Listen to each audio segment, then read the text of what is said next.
Brooks on, Craig's on.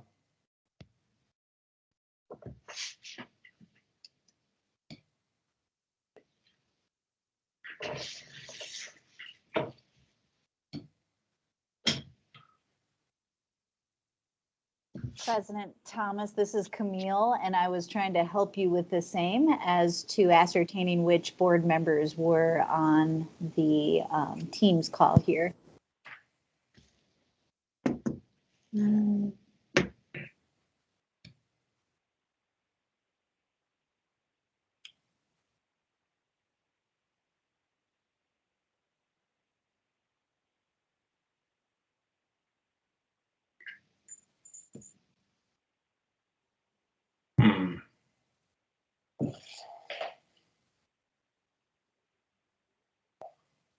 Looking for Landry, Lindy, or Morgan. I'm here. I'm here. All right. Landry. Okay, well then we have 3, so we have a quorum. All right. Good evening, everybody. It's 5:31, Monday, December 13th, 2021.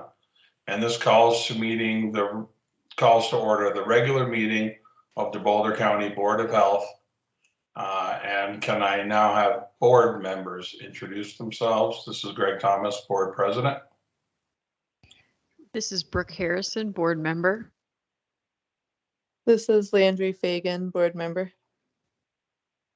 This is Lindy Hinman, board member.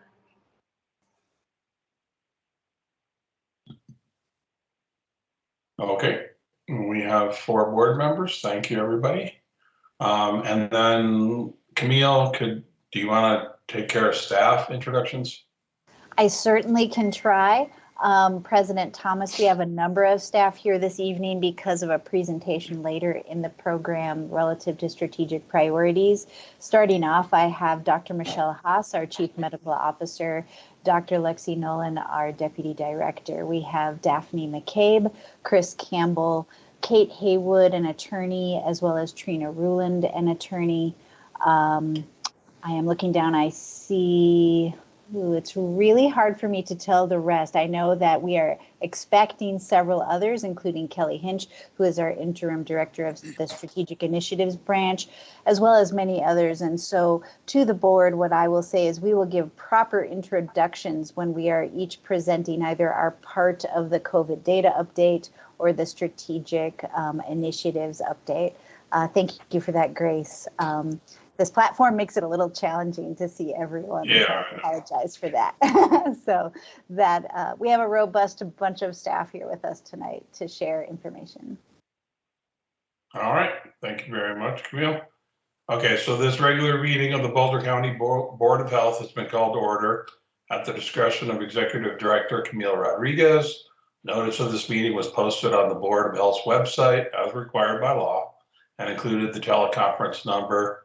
Due to current COVID-19 pandemic and the need for social distancing to comply with the public health order, this meeting is being held telephonically as authorized by the Board of Health bylaws. Okay, now we'll move on to the agenda. And the first up is public comment. So do we have public comment? Yes, President Thomas, we do. I will turn it over to Attorney Haywood, and she will facilitate the order of those who have registered to speak this evening. Perfect. Okay, good evening. Perfect, thanks. First on the list is Sam Miller. Sam Miller, are you on the call? I am, thank you very much. Perfect, you can go ahead and speak and your 3 minutes will start now. Thank you. This is going to be hard, so I apologize in advance. I'm speaking today both as a doctor of medical science and as a parent in the St. Vrain Valley School District. The Boulder County Public Health mask mandate, as you know, is not being enforced in our schools. Since September, St. Vrain has accepted a quote-unquote medical exemption that is being widely abused. According to your own data, between 5 and 20% of students are not masking in our schools. And based on the way that the mandate is written, we would expect to see an exemption rate for a true medical purpose, I think somewhere around maybe 0.5%. So to put it bluntly, St. Vrain is knowingly allowing falsified medical records in order to pander to an anti-vax, anti-mask, anti-human agenda. And you guys have kind of turned a blind eye to it. So 80 to 95% of us do mask our children, and we want to see this enforced. So let's just take a minute to think about the anti-mask minority we are bowing to. A recent paper in PLOS 1 from Latkin et al. Found that people who don't mask are also significantly less likely to get vaccinated. This means that by failing to enforce the mask mandate in schools, we are selecting for unvaccinated students who don't wear masks. We are enriching the population of spreaders and increasing the chance of outbreaks at schools. For almost 2 years now, we have made huge sacrifices. You have, we have, in order to protect our communities. We've canceled Christmas. We've kept our kids home. When it came time, we vaccinated ourselves. And now we vaccinated our children. And you know what? We are tired of doing everything while anti-maskers that harm our community are pandered to, despite legal mandates. Those who are vaxxed should be the ones who are given a mask exemption, not the other way around. You guys have a duty to this community and to the ethical principles for which you stand. And I know this is not an easy path. The mandate needs to be rewritten if it is not enforceable. And when it is enforceable, you need to engage your legal partners to make sure that it is implemented. If you need to sue, then you gotta sue. 95% of us are sick and tired of the allowances that anti-vaxxers are receiving while they continue to threaten the health and lives of others. They falsify documents and they put us at risk.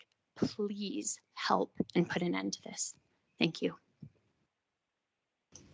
Thank you. Next on our list, Joe Messling. Hi, Joe. You have 3 minutes. Good evening, everybody. Again, I always want to acknowledge we appreciate the partnership, especially Taylor and her crew. Now, members of the board, I'm going to challenge you on a few things tonight. The mantra is follow the science, but are you analyzing the data? I'm saying you because Boulder County Public Health has exceeded CDC and CDHPE guidelines of 3-foot to 6-foot extensions for quarantines. Do you guys know how many students you have sent home and we're not even halfway through the year yet to quarantine? It's probably 8,000. 8,000. You can find this data. Your team members should have it. 8,000 times we have sent children home to quarantine. That means 40 to 80,000 days of missed instruction. You should demand this data because synchronous learning, when we send a couple kids home to go engage on WebEx while the class is in session, that's even worse than when the entire class was at home. And you know who this is really impacting? Our underserved communities. Our underserved communities can't miss work. We don't need, when we send that many children home for that many days, people are missing work, lives are like discombobulated. And here's the real question. How many of those 8,000 kids that we have sent home have had a close contact and gotten sick? You should demand this data. It should be very apparent and clear. 8,000 children have been sent home in less than half a year. You should demand how many of those children had a close contact at school and in turn, they got COVID, because we're harming our kids. And I'm really going to challenge you this. Quarantines versus sick, what we're doing, we don't even understand the unintended consequences of trying to stamp out something to make something better. And don't even get me started on the masks.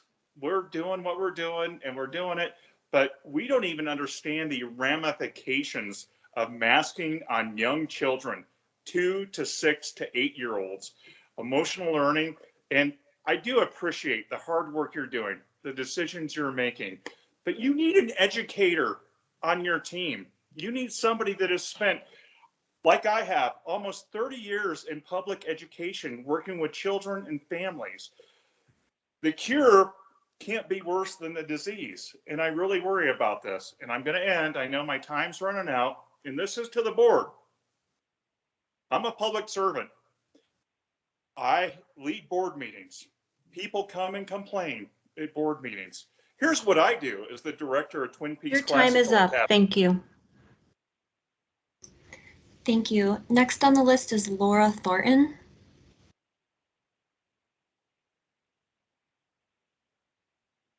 Hi, Laura, are you ready?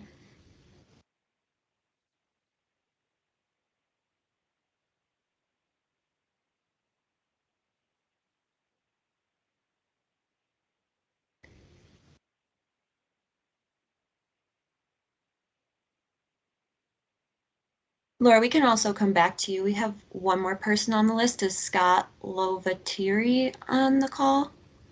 Scott? This is Laura Thornton. Can you hear me? Perfect. Yes, we can. You can go ahead. Your 3 minutes will start now. I'm not sure if you can hear me. That's okay. We can hear you. Okay, thank you. I would just like to ask a broader question about, in the state of Colorado, it's my understanding there are about 8 counties now that have a mask mandate, and we're one of them. And I'm just trying to understand what metrics you're using, to come up with that. Because when I look at the numbers of the various counties, we don't seem any worse than any others. And my concern is that this just goes on forever, that there's never a way for us to go back to any kind of normal. And I also wonder when we're going to be able to meet in person again with the boards, because it's kind of difficult to do it this way, So I'm just kind of putting that out there because we're really in the minority in the state. Polis has come out and said he's not issuing a statewide mandate again.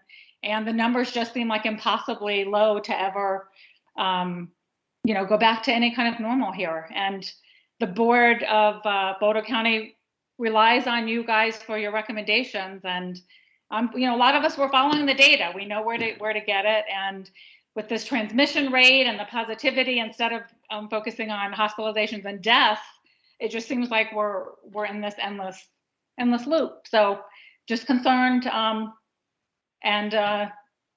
want to get back to normal someday. Thank you. Great, thank you. And that concludes our list of speakers for public comment.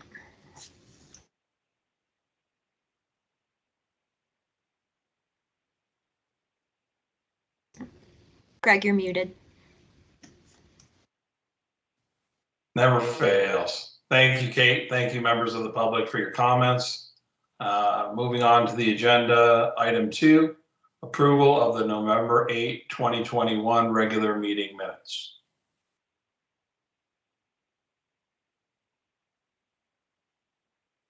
This is Morgan. I'm here. Sorry, I was a minute late. I was having trouble signing on, but I'm here and I would move to approve the November minutes. This is Brooke and I second.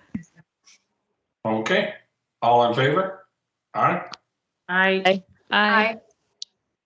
Okay, welcome, Morgan. All right, item 3, COVID-19 data, policy, and program update. Thank you, President Thomas, and thank you, members of the Boulder County Board of Health, for your time this evening. We have plans to give you a COVID update, and as a part of that, Dr. King is here. He is a board certified and infectious diseases and internal medicine doctor and serves at Boulder Community Health Beacon Center for infectious diseases, where he treats a wide range of infectious diseases, and he also holds a Master of Science in Clinical Research. He has lectured and published articles on numerous infectious disease topics, including antimicrobial resistance, tuberculosis, antibiotic therapy, and complications related to HIV/AIDS. He belongs to the Infectious Disease Society of America, the Society for Healthcare Epidemiology of America, and the Boulder County Medical Society. And finally, he is a founding member of the Boulder County Community Infectious Disease Emergency Response Team. Dr. King, thank you for joining us as a part of our presentation this evening. I'm going to turn it over to you because I know you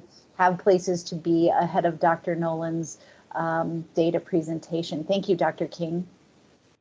Thank you, Camille. Thanks for having me. My name is Mark King, and I'm an infectious disease doctor at Boulder Community Health's Beacon Center for Infectious Diseases.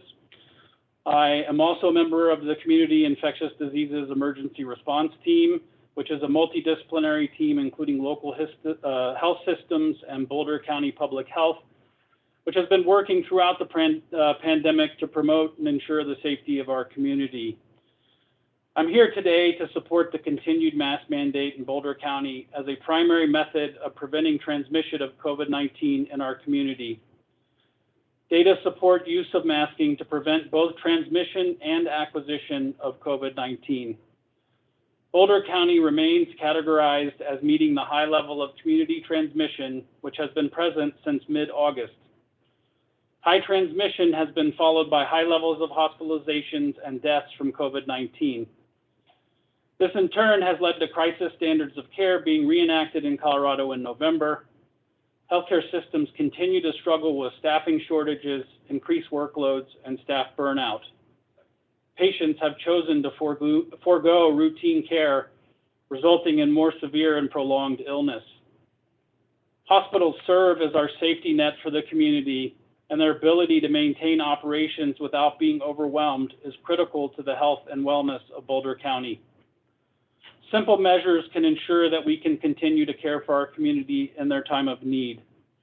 Masking, vaccination, and frequent accessible testing represent these cornerstone measures.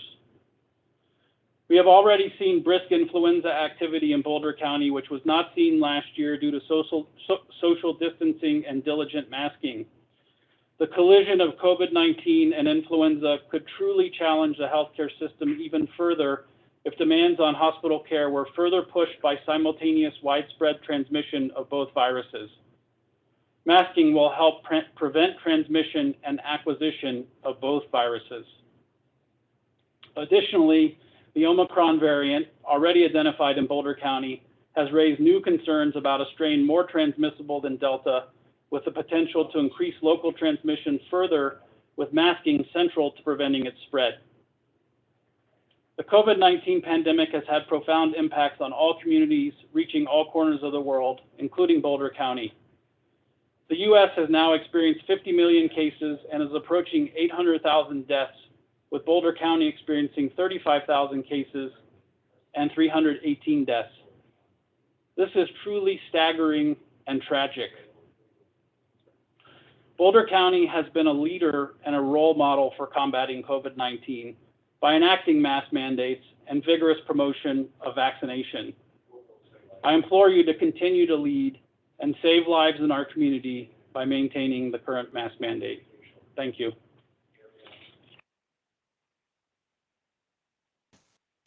Thank you, Dr. King. I really appreciate, and so does the rest of the staff, your contribution to our presentation tonight. We have a robust presentation for you, Board of Health. So I'm going to quickly turn it over to Dr. Nolan so she can continue on in our presentation about COVID-19 data updates. Dr. Nolan? Thank you so much. Dr. King, again, thank you for joining us this evening. Boulder County Public Health stands in strong solidarity with our healthcare system, our hospitals. We understand that the struggle right now is real. It's unfortunate that there aren't more folks in the public who really understand the day-to-day challenges that you all face in the hospital systems, and we are proud to support you and will continue to do so as much as we can. Thank you so much for joining us this evening and for all that you do for our community to keep us safe. Good evening, Board of Health. I will be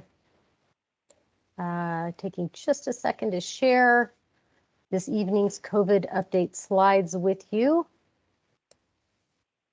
There we go. Thank you. So this evening's presentation will include a surveillance and situational update, some information on policy developments, information on the new Omicron variant, and some treatments that are emerging, as well as some programmatic updates on some key areas, including getting teens and young adults vaccinated and our work with the schools. Our key messages for this evening are that Boulder County cases have stabilized to some extent, but they're still at a very high level in terms of both cases and hospitalizations. The majority of hospitalizations, about 82%, and also deaths in the state are among unvaccinated. The health system is still under significant strain. Hospitals are operating in crisis standards of care. The state has set up alternative care settings and staffing to meet the incredible demand on hospitals and staffs. We have non-hospital treatments that are not yet broadly available. And all of this stress on our hospital systems really affects our providers' ability not only to treat COVID patients, but to treat all patients, to take prevention actions, including rolling out of vaccines for COVID and flu clinics. And we have seen some of that impact in our own work in terms of our partnerships. And generally creating a level of fatigue among hospital staff that is unsustainable. We are seeing changing patterns of deaths in the last couple months, increases lately due to Delta. As you all know, most of these have been outside of long-term care facilities, in contrast to pre-Delta deaths. Most are among vaccinated, most of them are on unvaccinated folks, and when they are among vaccinated folks, they are older folks. We are seeing a low level of transmission for Omicron variant in Boulder County, including one case and detection in the wastewater. We're very concerned about this because the British and European experience of what they are going through right now, which may be influenced by Omicron, suggests that we may need to expect a greater impact of the virus going forward. Those communities are going more into masking and even in lockdown in some places. On the good news, our 5 to 11-year-old population is around 48% vaccinated, and the majority of our 70+ residents who were vaccinated have received boosters. And our BCPH vaccine equity work is focused on 18 to 30-year-olds and hesitancy among parents of young children, as well as our Latinx population. And finally, our BCPH school and ECE guidelines have been highly effective in being able to keep kids in school and prevention of outbreaks. And we continue to adjust K-12 and ECE guidelines to best support students to safely stay in school. We'll provide you with a little update about that this evening. And we are anticipating that the state may issue new guidance for schools over the holidays. In relation to our 3 North Star goals, preventing unnecessary deaths and significant illness, we are continuing to see elevated deaths due to Delta, and hospitalizations are still very high. In relation to not overwhelming the health system, as we mentioned, hospitals are in crisis standards of care. There are very few staffed beds, and flu and sclerosis are on the way, as is the Omicron variant. In terms of safely returning to normal activities, we now have a regional alignment on the indoor universal mask mandate, with several other counties joining Boulder County, and we are hoping to avoid the European moves towards lockdown. Mask mandate is a key to that prevention of that additional mitigation layer. We continue to stand firm that widespread vaccination is the long-term key to our freedoms and to protecting people, the economy, and our infrastructure. And that when we are in high levels of transmission, as we are now, it is critical to implement universal masking until we get to that community level of immunity. So we're going to do things a little bit differently this evening. I'm not going to review the surveillance slides that we typically send out during the week in their entirety. The highlights of those include that all but one Colorado county are still in high transmission, which is a CDC category of transmission. And in fact, we do follow CDC guidelines in relation to how the mask mandate policy was developed. We follow CDC recommendations. Our PCR positivity rate is about 6.6%, which is still above the level where we're confident of community transmission levels being accurate. And we are still seeing cases that are disproportionately affecting Longmont and Latinx community members. just to highlight a few things that we think are particularly important for the board to hear about this evening, really has to do with our regional health system capacity. We are masking right now because our hospital systems are have been under enormous strain for weeks, if not months now, and it does not seem to be getting better yet. We hope that it will soon, but we're not there yet. In terms of our hospitalized patients, we're at about the same rate as we were last week. Our staffed ICU bed availability is at 4%. Our staffed medical surgical bed availability is at 4%. Our staffing levels, our number of hospitals reporting significant staffing stresses was at 50% last week. I did recently get an update today that that number of hospitals reporting tight staffing levels has now gone up to 63%. Our hospitals are still operating at using the combined hospital transfer center plan activated at level 3. We have 17 pediatric cases in hospitals, and our pharmacies have staffing shortages that are actually limiting their ability to deliver as many vaccines as we have supplied.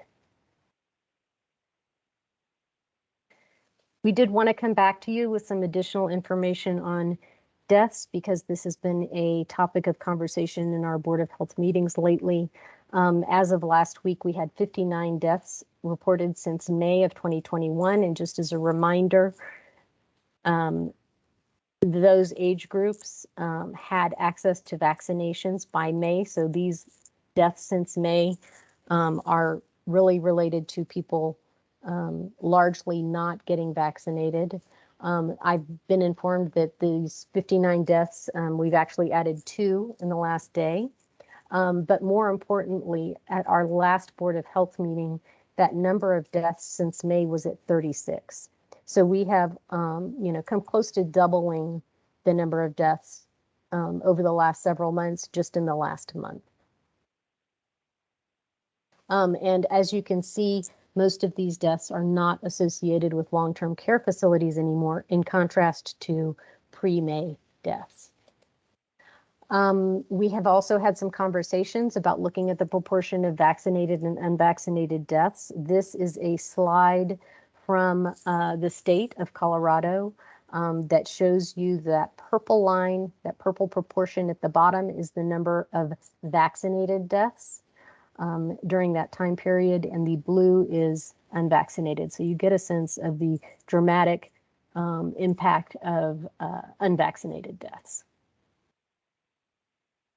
We did try to dig a little bit deeper on some of the characteristics of these deaths.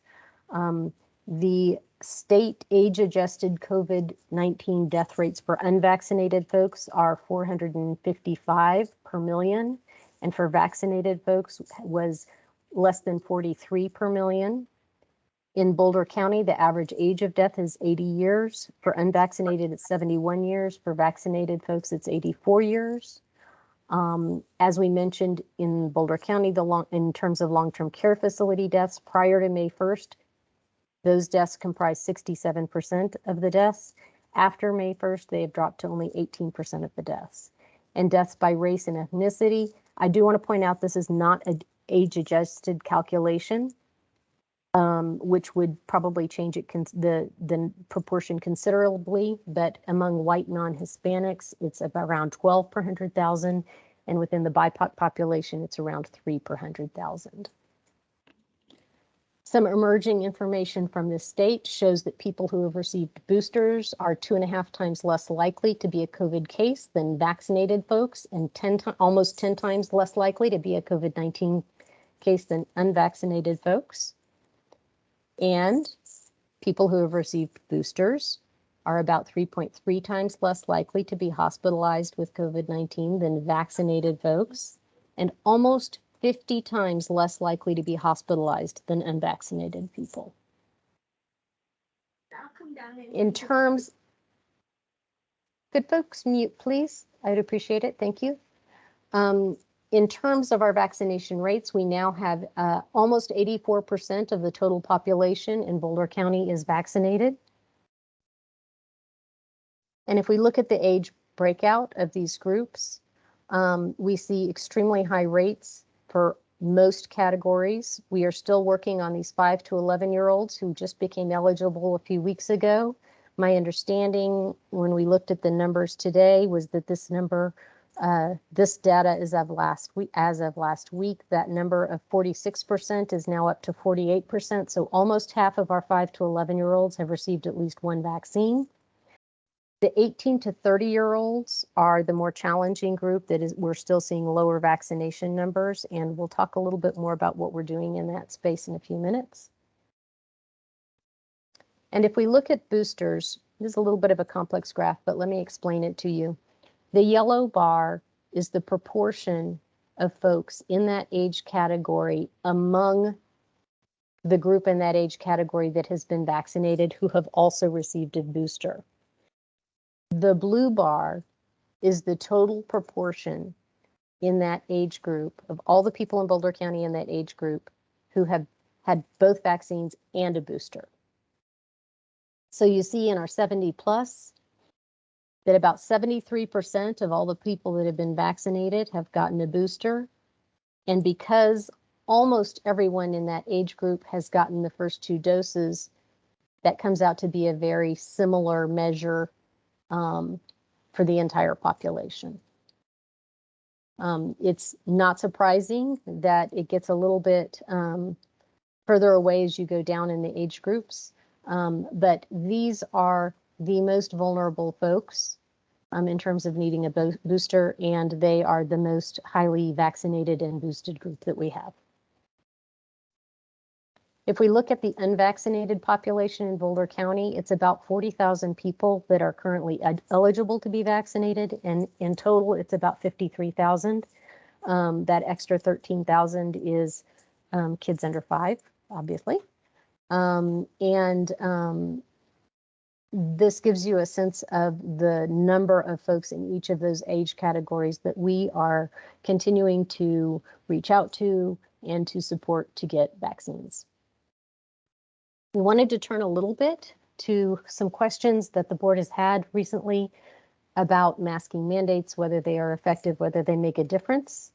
We did want to present some data that came out a couple of weeks ago related to tracking mask wearing after the implementation of a public health order. And so what you see is a number of Colorado counties. And this transmission control is really talking about the percentage of the population that is observed wearing masks in public. What you'll see here is that in Boulder County, we put in our indoor public masking order on September 3rd, and you see a significant uptick in mask wearing. And then as a second example, in Larimer County, which implemented a mask order on October 20th, you see in this purple line a similar uptake. It really demonstrates that public health orders in and of themselves encourage folks to follow what is in the order. The second part of the question is, okay, but does wearing a mask make a difference? So let us show you a little bit of that data. This is an analysis that the state did showing the relationship between vaccination and hospitalizations. And what I'd like you to watch is the positioning of Larimer County. So this date is November 1st. So this was just a little over a week after they passed their public indoor masking mandate. And you see that their hospitalization rates are up here. And if we go forward a couple weeks to give time for that public health order to have actually filtered through in terms of behavior change and changing case rates, because we know hospitalizations take longer to see the impact of, watch where Larimer County goes on this graph. It's a significant difference in hospitalizations that happens to be very closely tied to the timing of their masking public health order. Just a reminder that Boulder County is not alone. There are a number of states across the country that have mask orders, not to mention many counties that have passed their own mask orders, but even at the state level, it is not unheard of to have a mask order these days. And we had a question a couple of weeks ago about what it looks like for Colorado to sometimes lead the rest of the country. Sometimes we're a little bit ahead of the rest of the country. And so we were able to derive a graph that shows the case rate of COVID-19 in the United States, which is that green line, compared to Colorado, which is the purple line. And you can see how they track very closely, but the synchronization is sometimes a little bit off.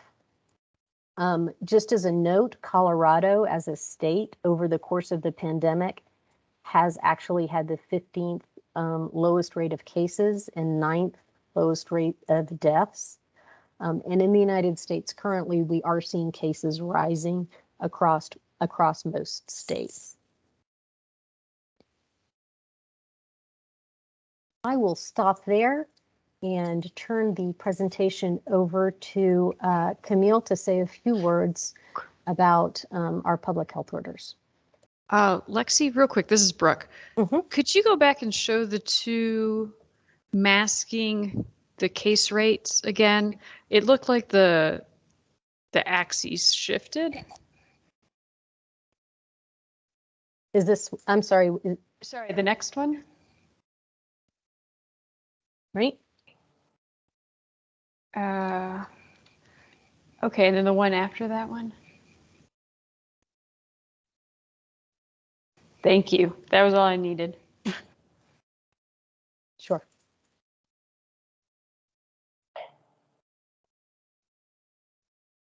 Any other questions before we move on? Only that I wonder whether or not the governor has seen that map of Larimer County, and if that's been shared with him, that would be helpful.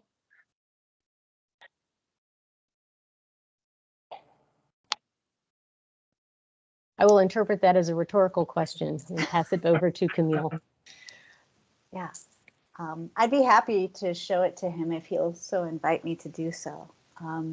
Our next area of focus is on policy, also updates on the variant and treatment options for our community. And I just want to take a moment really to talk about our policy, really our existing public health orders, you know, our universal indoor masking order, and that was passed on September 2nd by you. And then the first one actually on August 9th, which is our child care and pre-K through 12 mask order.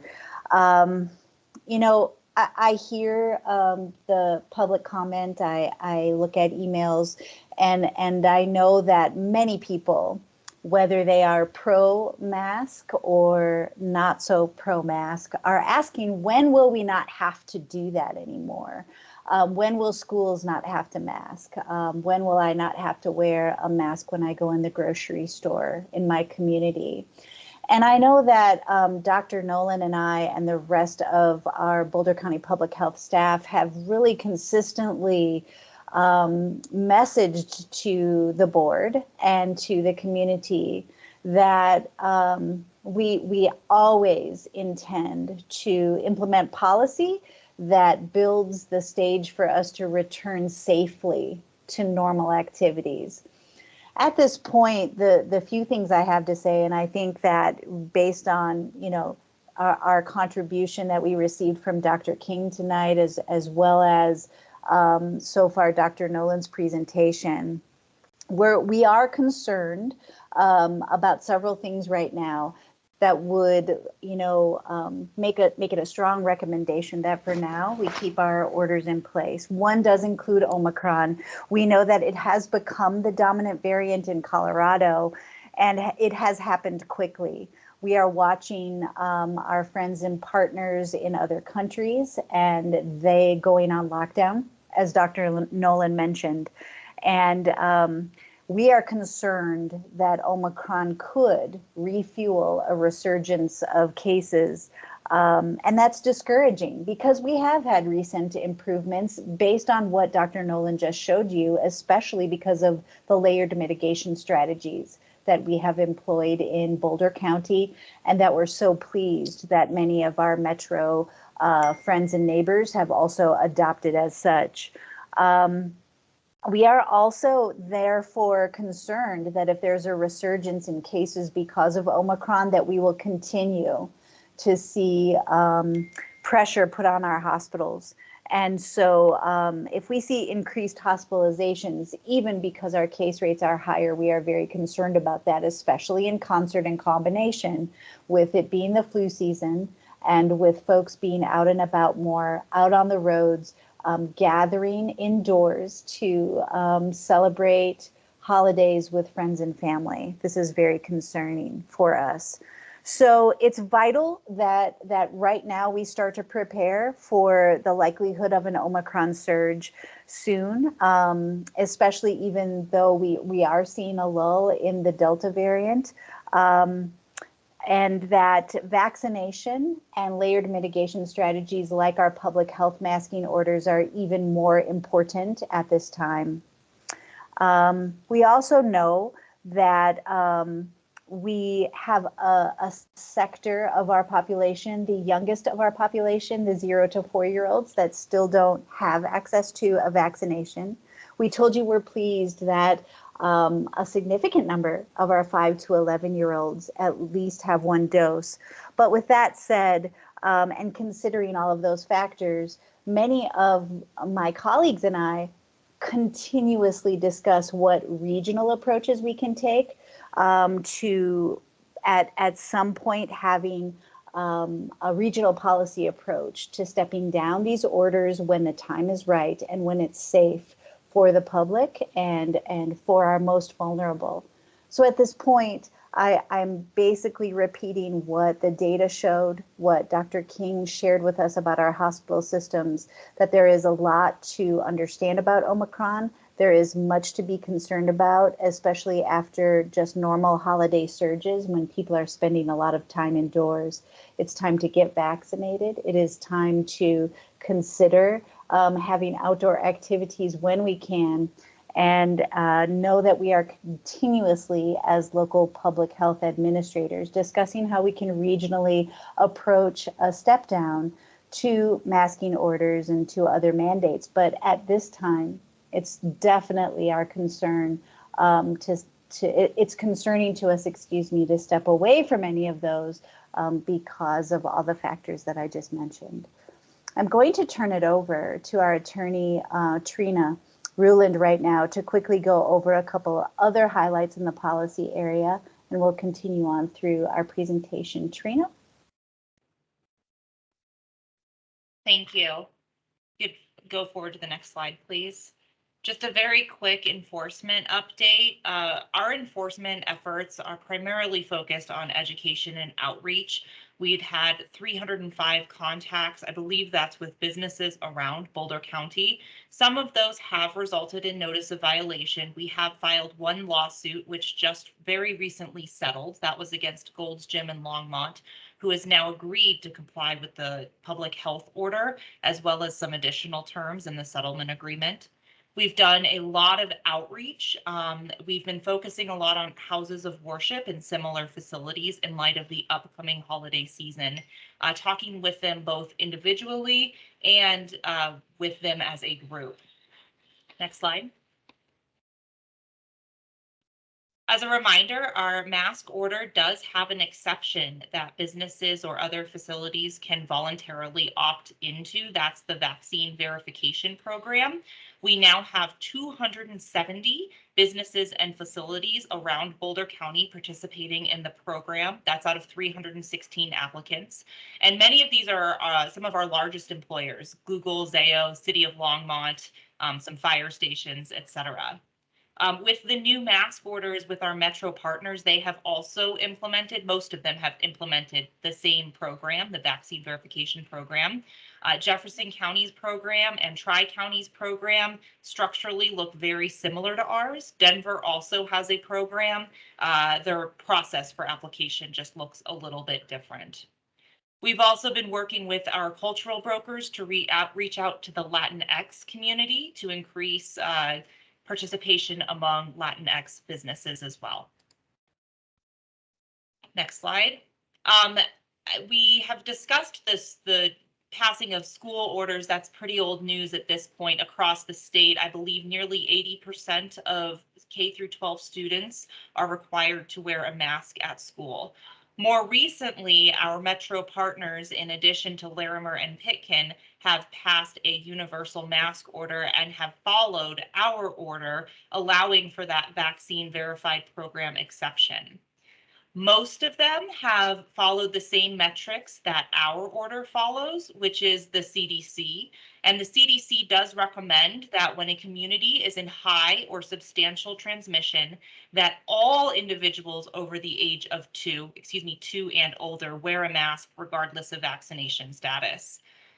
Larimer and Pitkin and Jeffco all use those exact same metrics as us for their mask order.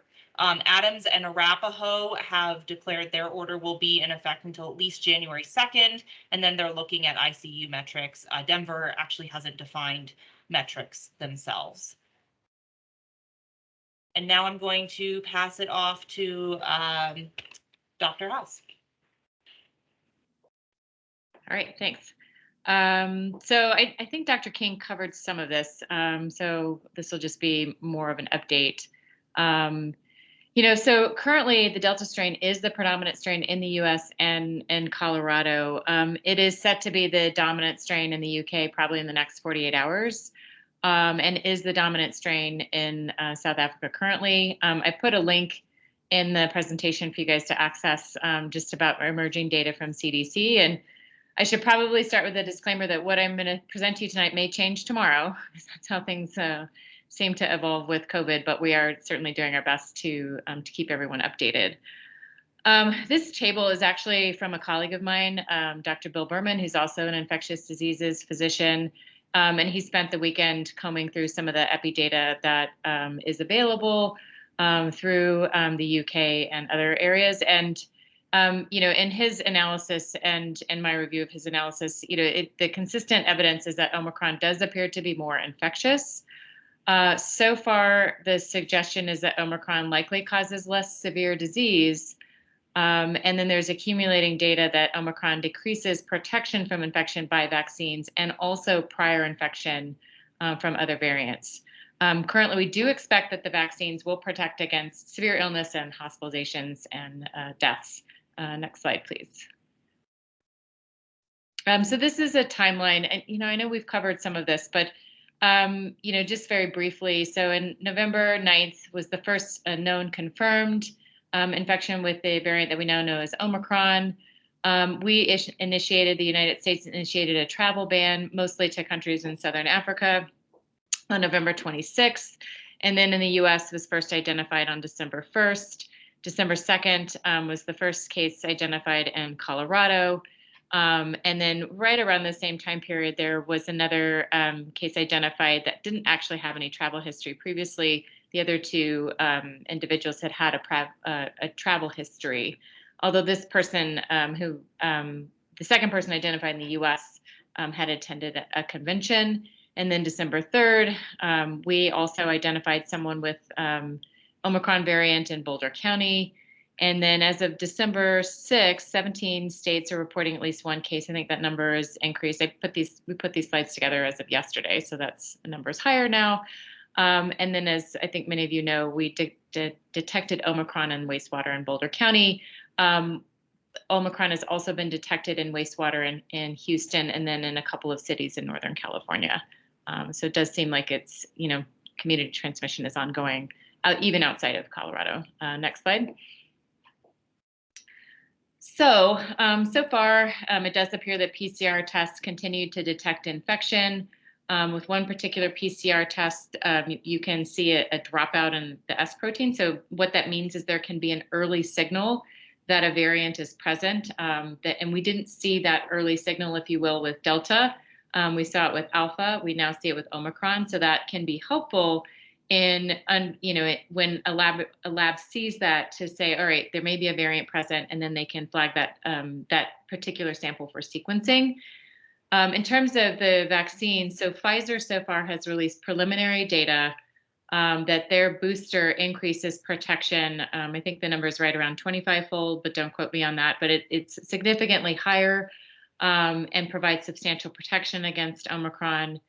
In terms of the treatment, so this is preliminary data. So these are manuscripts that are preprints that I pulled yesterday. So it looks as though two, or at least one of the monoclonal antibodies, so casirivimab and devimab. So the trade name for that is REGEN-CoV. It's one of the most commonly used monoclonal antibodies right now, depending on the supply chain. It does look like that one has reduced activity against Omicron. So Trivimab, which is also available in Boulder County, again, depending on the supply chain, does appear to have retained activity. Again, this is preliminary data; it's not peer-reviewed, and so that's sort of the caveat with that information. With the oral treatments, there's no formal studies yet.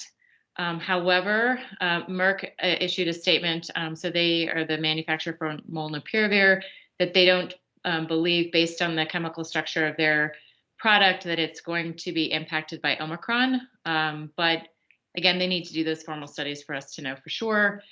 So, I've actually already gotten a lot of questions. Well, if its disease severity is less than Delta, then maybe we don't have as much to worry about. But this is sort of a numbers game, right? So if more people are infected, even if it's less severe, that can still lead to an increase in hospitalization because of the increase in cases. And so I think that's a really important talking point kind of for all of us, especially when we engage in community. It's just really, it's a numbers game, unfortunately. And as we've kind of talked about with our hospitals already stretched so thin, this is problematic, to say the least. Next slide. So what's Colorado doing? So they're prioritizing tests for sequencing at the state lab, and we're asking our partners to do the same. We've talked about wastewater surveillance. They're still doing travel monitoring. I think that's still happening. I would submit to you, though, now that we're seeing, at least in our area, that we're seeing, evidence of this in the wastewater, that I wouldn't completely, that would suggest some community transmission. And so I think we can't just, we can't forget about looking for Omicron or being mindful of Omicron outside of a specific travel history to Southern Africa. And then there's also prioritization of contact investigation and tracing for identified cases. Next slide. So let's talk about some treatments. So molnupiravir is the product that's made by Merck. And so it inhibits replication of SARS-CoV-2, so it binds to the polymerase. It's given at a dose of 800 milligrams a day every 12 hours for 5 days. One of the, I think, key take-home messages for both of these drugs is that they have to be started within 5 days of symptom onset. And so, and we'll talk a little bit more about this when you think about, how we all kind of are in terms of, well, the sniffle, is this really allergies or is it COVID? Maybe I'll wait to get tested. I've got other things going on. That can be particularly challenging if you need to really take a medication within 5 days. So that time frame might be challenging. So they submitted their data to the FDA. They completed a phase 2, phase 3 randomized controlled trial of just over 1,400 individuals. And their initial cohort that they submitted to the FDA, they reported a 50% reduction in hospitalization and death. That was their primary outcome. And then their final data set, where they submitted a later cohort, they saw an attenuated reduction in hospitalization and death. And so that's where the 30% comes from. So a 2.9% absolute reduction in hospitalization and death, which translates to a 30% relative risk reduction, which they found to be statistically significant. So the FDA did review their data, and they were pretty split. And this is somewhat unusual. So 13 were in favor, 10 were against. And as of 12/6, they have not yet granted an emergency use authorization for this agent. I think, there's a lot of sort of speculation about why they were split. I think some of the challenges, or I guess some of the decision may have been driven by seeing this attenuated reduction in hospitalization and death with the later cohort. And when you look at some of the subgroup analyses, which again, you have to be really careful about interpreting subgroup analyses, it does appear that the effect was markedly attenuated in the later cohort. And some of that may have been related to actually a reduced number of people with hospitalizations and death in the placebo group in the later cohort. It also appears in some of the subgroup analyses that it suggests, doesn't prove, but suggests there may be less activity against Delta. Sorry, this is Brooke. I just want to throw in one other thing why they were divided. So some of it also was because of the possible birth defects in pregnant women. Yep. And so that was pretty hotly contested, especially since it hasn't been tested in pregnant women. And I believe there is a concern that it may begin to be administered quickly with the 5 days without people being aware of the possible birth defect issue. Yeah, so it is, thank you for that. So it is mutagenic and can incorporate into DNA. And so that was the other concern. So I think, I'll tell you, like my group, like our enthusiasm is pretty dampened for this agent. I think we'll see what the FDA and CDC will do. But those are all of our concerns, and trying to operationalize that, I think, is just incredibly challenging when you start thinking about rolling this out, at least on a community level, or even on an individual patient level. So next slide, please. So far, Paxlevid is the Pfizer product. So what data they've released so far, which has been mostly in a press release. So I haven't seen their FDA document that they've submitted. I'm assuming they'll release that pretty soon, closer to the FDA review. So it inhibits replication by blocking the protease. So it's a different mechanism than the molnupiravir drug. And it's also given in combination with a medicine called ritonavir. So ritonavir is a protease inhibitor that has been widely used in the context of treating people with HIV. The reason that it's been given is it boosts levels of the primary drug. So ritonavir itself has no activity against SARS-CoV-2.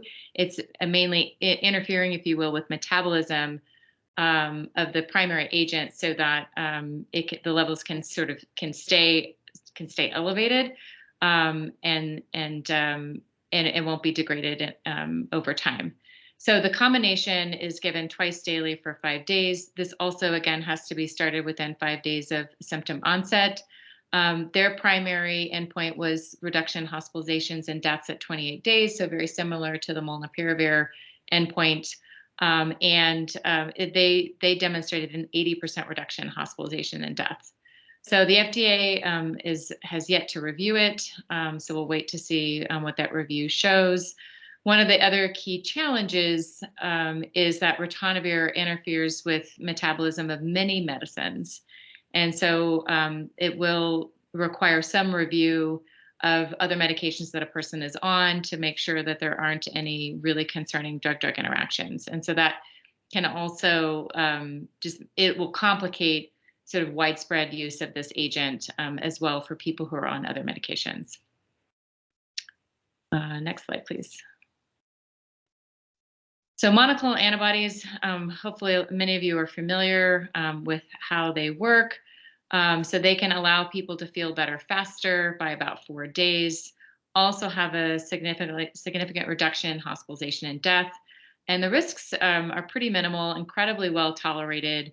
Probably less than 1% or so of people will have infusion-related symptoms where they feel flushed. Maybe they feel a bit dizzy at the time of the infusion, which lasts about 20 minutes. And all of those usually resolve. As it stands now, it's the only antiviral treatment that's available outside of the hospital. So in addition to satrivimab and casirivimab and devimab that we've mentioned, there's also bamlanivimab plus esitivimab that are available. And then casirivimab and devimab is also available as a subcutaneous injection that some clinics are also using. And then next slide, please. So one thing I think it's important to keep in mind, and I mentioned this earlier, is the care continuum for COVID. So a care continuum or a care cascade is a tool that that was originally conceived of to evaluate how well we are identifying people with HIV and treating them and getting them suppressed on antiretroviral therapy and supporting them to do that. And so this tool has been used for other diseases, including, or other infections, if you will, including latent TB, hepatitis C, and just looking at where, at the continuum of care so that you can identify gaps and then hopefully address those gaps with a program or QI or other intervention. And so as I mentioned earlier, the data that we have so far would indicate that on average, or the median time to test is 3 to 4 days. Now, these are data from last year, and I think it's important to reevaluate this. But if you're looking, for example, at an agent that has to be given by day 5, this is particularly challenging because if someone's testing on day 3, they get the results on day 4 or even day 5, and right then they're right at the window at which they have to be given an oral agent. This can even be particularly challenging if someone's receiving monoclonal antibody therapy, because again, you're right up against day 4 or day 5, and then a person has to be connected to a clinic, and then also has to be, has to be able to get to clinic and all of that. So, this is some of the discussions that we're having internally about how we can address some of these gaps and close the gap, particularly from symptom onset to time to test, and reevaluating that a little bit more. Next slide, please. And so some of the activities that are ongoing by our team at Boulder County Public Health. And so many of the folks who are engaged in this work are on this call right now. And so we're working towards including information about monoclonal antibodies at testing sites in English and in Spanish. We're collaborating closely with our partners at the Area Agency on Aging, and also working closely with our community ambassadors, and then evaluating a process by which we can link folks during case investigation to monoclonal antibodies. We're continuing to elevate supply chain issues to CDPHE, and then, as I mentioned, working on messaging about getting tested as soon as possible. I think that's my last slide. I may have gone over. I was trying to keep it within 10 minutes, but I don't know if you guys want to do questions now, or we can wait till the end because I know we've got a lot to cover. This is Brooke. I have one quick question, and I think I missed it. So do the antibodies, are you saying those also have to be administered within 5 days of onset of symptoms? Because I know that people in Boulder have been getting them much later. Yeah, it's by day 10. 10, okay. Yeah.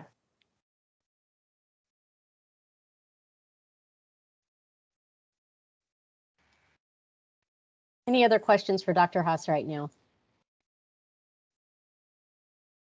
Great, thank you so much, Dr. Haas. And we'd like to move over to provide a little bit more information on what some of our programmatic responses are in relation to COVID response.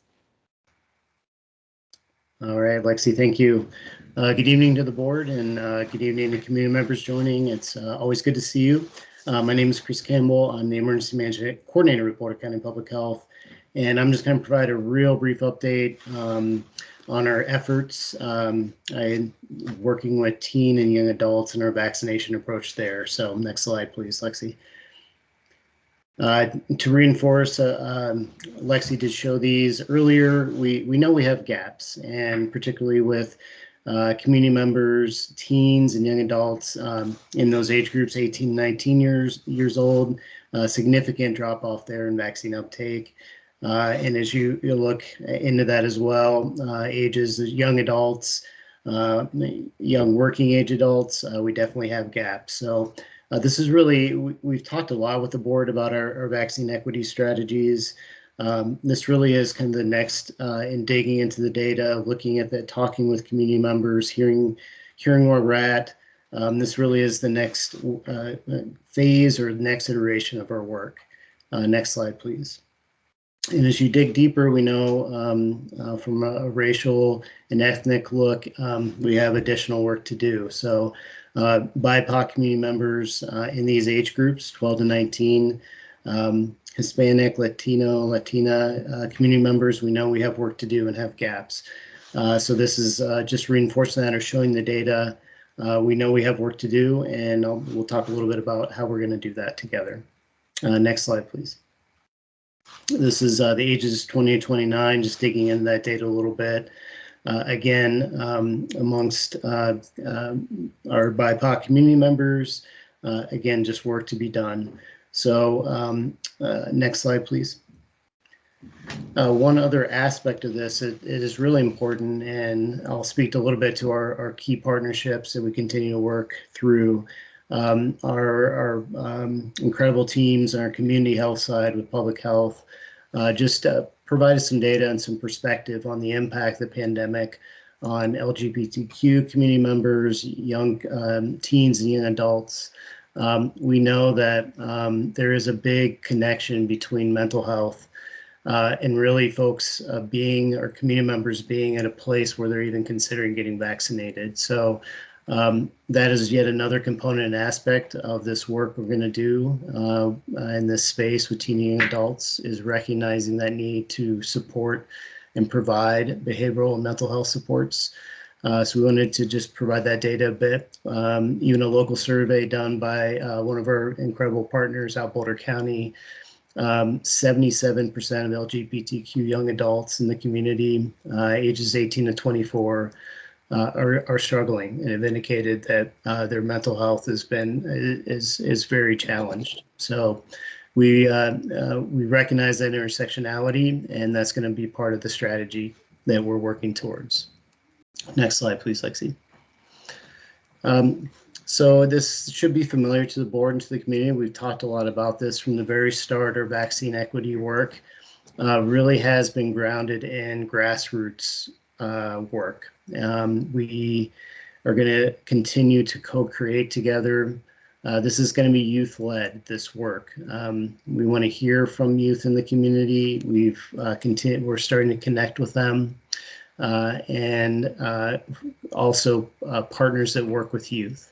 So we know this model has made a bit of progress, some incremental progress in working towards the structural racism in our community, the health inequities in our community. And we've done that by co-creating together, sharing power, shared decision-making, to really come up with strategies to connect with youth in the community. So we'll look to replicate a coalition or a community of practice with a youth vaccine equity coordinating committee. We've also brought on a program lead, Nami Vaccine, who we're incredibly excited about to lead this work together with our very strong partners in the community. So our community health subject matter expertise is really going to inform the strategy. And I just want to highlight those partnerships we've had with Boulder County and others that were El Centro Amistad, El Comente, others, El Paso, are really going to help us in this space. We're going to leverage those partnerships and work together, and in fact expand our work in this coalition to work with those nonprofits and community members that work with youth.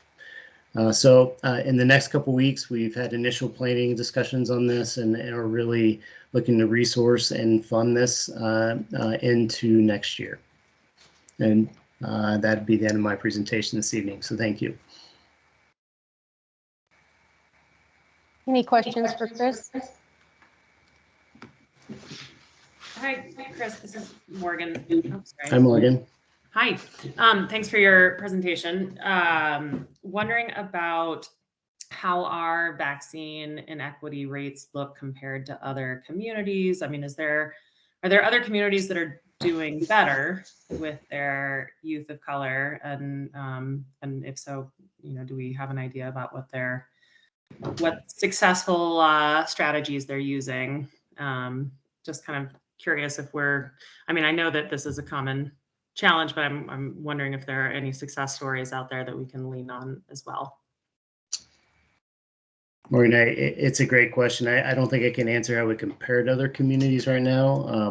That's actually a good point in some of the research I think we're doing. I know we're researching other models out there, and again, leveraging or working with our community health teams who work very closely with youth.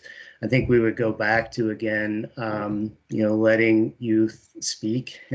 One thing we have heard from youth thus far is the incredible amount of misinformation that is out there on social media that that youth constantly see, and youth that want to speak out.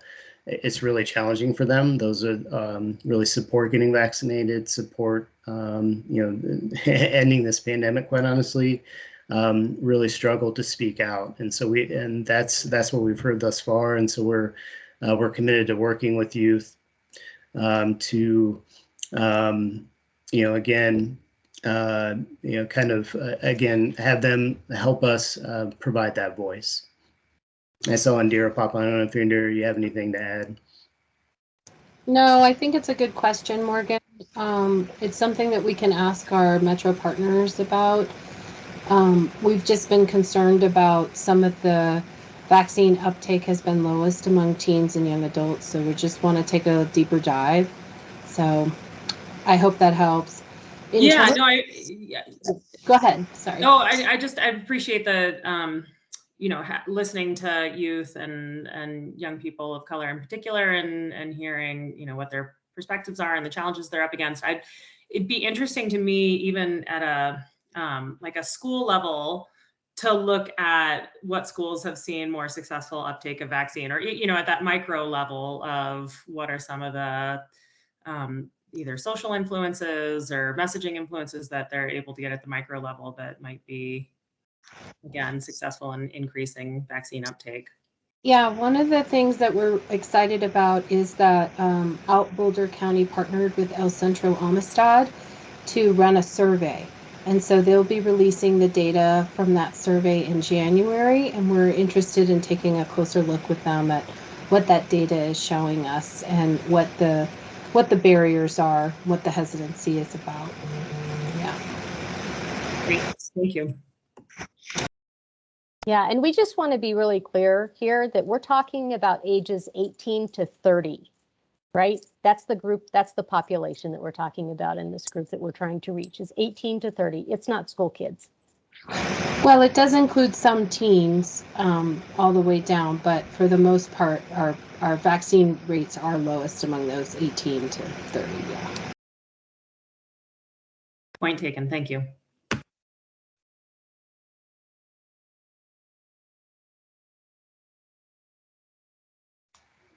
Okay, I believe I am. Oh, sorry, go ahead, Lexi. I was just going to say, we had made a commitment to be sure to come back to the board regularly about these school masking updates, and we are happy to be able to provide an update on some emerging work in that space. Thank you, Taylor. Would you please take it away? Thank you, Dr. Nolan. Thank you, members of the board. Yes, as Dr. Nolan shared, we are happy to share some updates about how this first semester has gone. The key messages that we have for you all is that Boulder County has continued to have low rates of transmission in schools and continued to reduce our quarantines, the number of quarantines, and focus the quarantines in on the most high-risk locations. So really making sure that quarantines are only being conducted when there is risk of transmission. And we continue to adjust our approach as we get more data throughout the semester. So if I could get the next slide, please. Some of that data to support that is a recent estimate of transmission in schools is between 7 to 11% of cases in K-12 ages have transmission tied to the school. So staying significantly low. That number does include extracurriculars, where we do have the highest number of transmission is athletics. So for the most part, transmission is continuing to be driven by outside of school activities, and school is staying safe. And when we are seeing those locations where transmission is higher, we do act accordingly with quarantines and other such mitigation layers. Currently, Boulder County has 10 open school outbreaks. It's really important when you're looking at these outbreak numbers that you keep in mind that once an outbreak has resolved for the most part, where we no longer see transmission tied to those original cases, it's still hard to close that outbreak per CDPHE definitions. So of those 10 outbreaks, only a couple of those are ones that we are actively continuing to track, necessarily as looking for continued transmission. So that's why you will see that that number doesn't decline once it starts to go up in our county as well as in other counties. We were able to close a couple though, which was positive. Though what we are learning from those outbreaks, as you see here, we've included a breakdown of the age groups. Outbreaks and transmission continued up until we have now vaccine in the elementary level to be higher in elementary level. So we are eagerly waiting to see the impacts of vaccination in ages 5 to 11.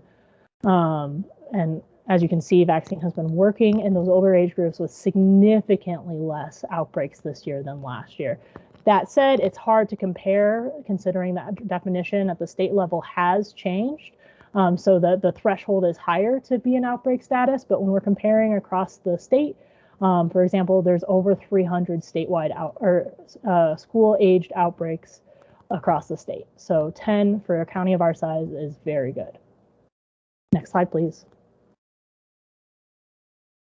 And in terms of what we are doing to adjust as we learn, we are very excited that we have started to roll out in our childcare settings and will in our K-12 settings starting January, updates to Return to Learn to allow more at-home testing. This will increase the access of testing in the community. This will redirect testing from our hospital settings and medical settings as we're concerned about transmission as well in hospital settings as well as about capacity. And this will also allow us to work more directly with the community about how to operate these tests. There's been a lot of confusion about what is allowed and what is not allowed, and we are clarifying that by writing it into our own guidance. Other guidance updates. Last time that we reported, we were talking about mask exemptions and adding a new component to the order requiring schools to report their mask exemption rates. So we now can confidently say that 92% of our schools in Boulder County have mask exemption rates of less than 3%. That is great. With those schools that have a mask exemption over 3%, and once again, it's really important to keep in mind that these are only medical mask exemptions. They are not religious mask exemptions or personal mask exemptions. They're only medical mask exemptions. So those are students who are unable to medically tolerate a mask. So we have been met with most of and are finishing up these meetings with each of those schools that are in this group for individualized mitigation plans, where we really have worked with the school to understand what they're already doing and what they can do in addition to help keep those students safe, since less of their students are able to medically tolerate a mask. In addition to that, with vaccinations rolling out in ages 5 to 11, we are already seeing, as my colleagues have reported earlier, great uptake in that age group. And all of those students who are fully vaccinated, so once they're 2 weeks past that second dose, do not have to quarantine just like the rest of the population. So that is going to be a significant reduction in quarantines in the elementary level, starting the second that they hit that 2 weeks post second dose. And then to honor that and to see that there's less folks who are able to transmit within school settings or less likely to transmit because of vaccination protection, we are going to be making some updates to our guidance for January. I don't want to make any promises on the details right now because we are currently reviewing the data, but we are committed to further reducing quarantines to reflect the fact that more of our community is vaccinated. So those are all the updates that I have for you. I'm happy to take any questions.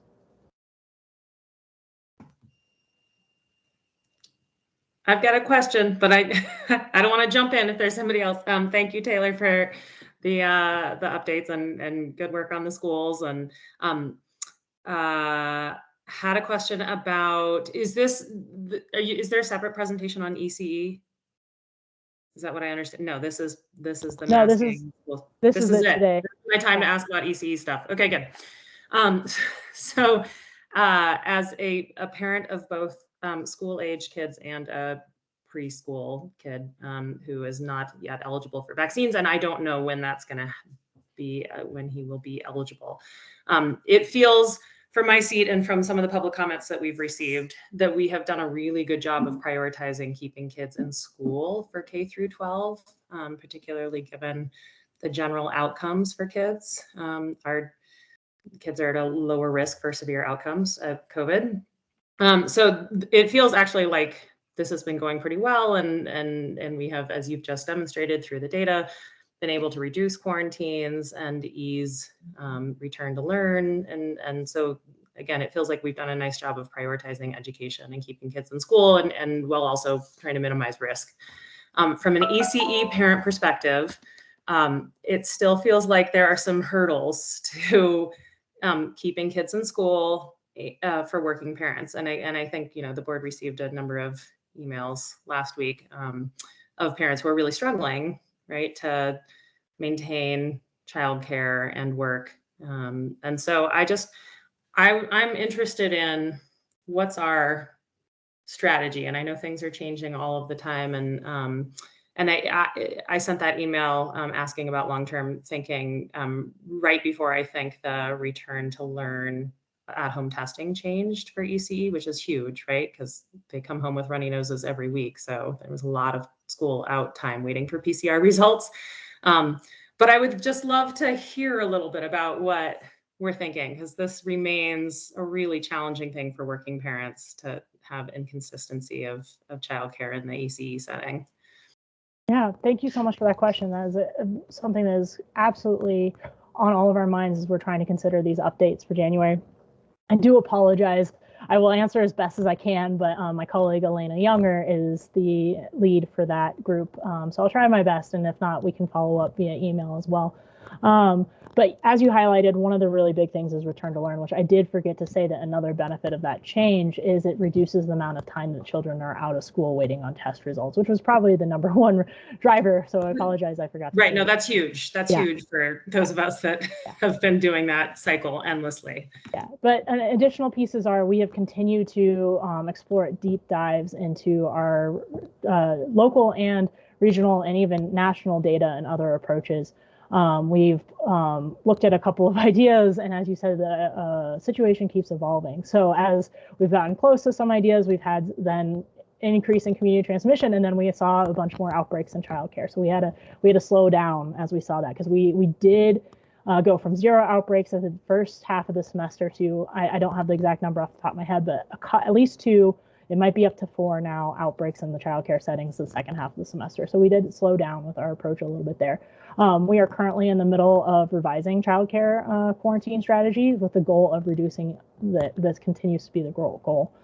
So our current approach at the moment is we are sitting down and meeting with our surrounding counties to gather their data, gather their approach, and see what's worked for them before we start to talk back with our partners again about what works for them. One of the big pieces that we've gotten a lot of feedback from child care centers is that they have staffing shortages. And so we're trying, as I said, return to learn does help, this modification does help with that as well.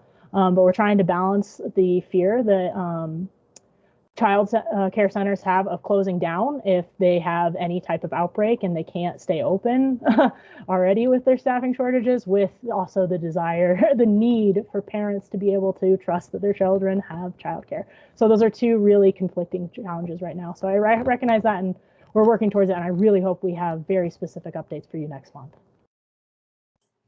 Great. I so appreciate the work that the staff is doing. And again, in talking to our child care center, I know that they have felt very supported by BCPH staff working in ECE settings, and they are really challenged by staffing. So, and that is, of course, a statewide and national issue that's been getting a lot of attention lately too. But I appreciate you continuing to talk to folks and think about, what our strategy is going to be if we have to continue to wait quite some time for young children vaccines. So, thank you. Hey Taylor, this is Lindy. Can I ask a question just to clarify? So I know that we've expressed some concerns that have been raised about parents not being able to get time off of work and having to take care of their kids when they're not able to return to learn.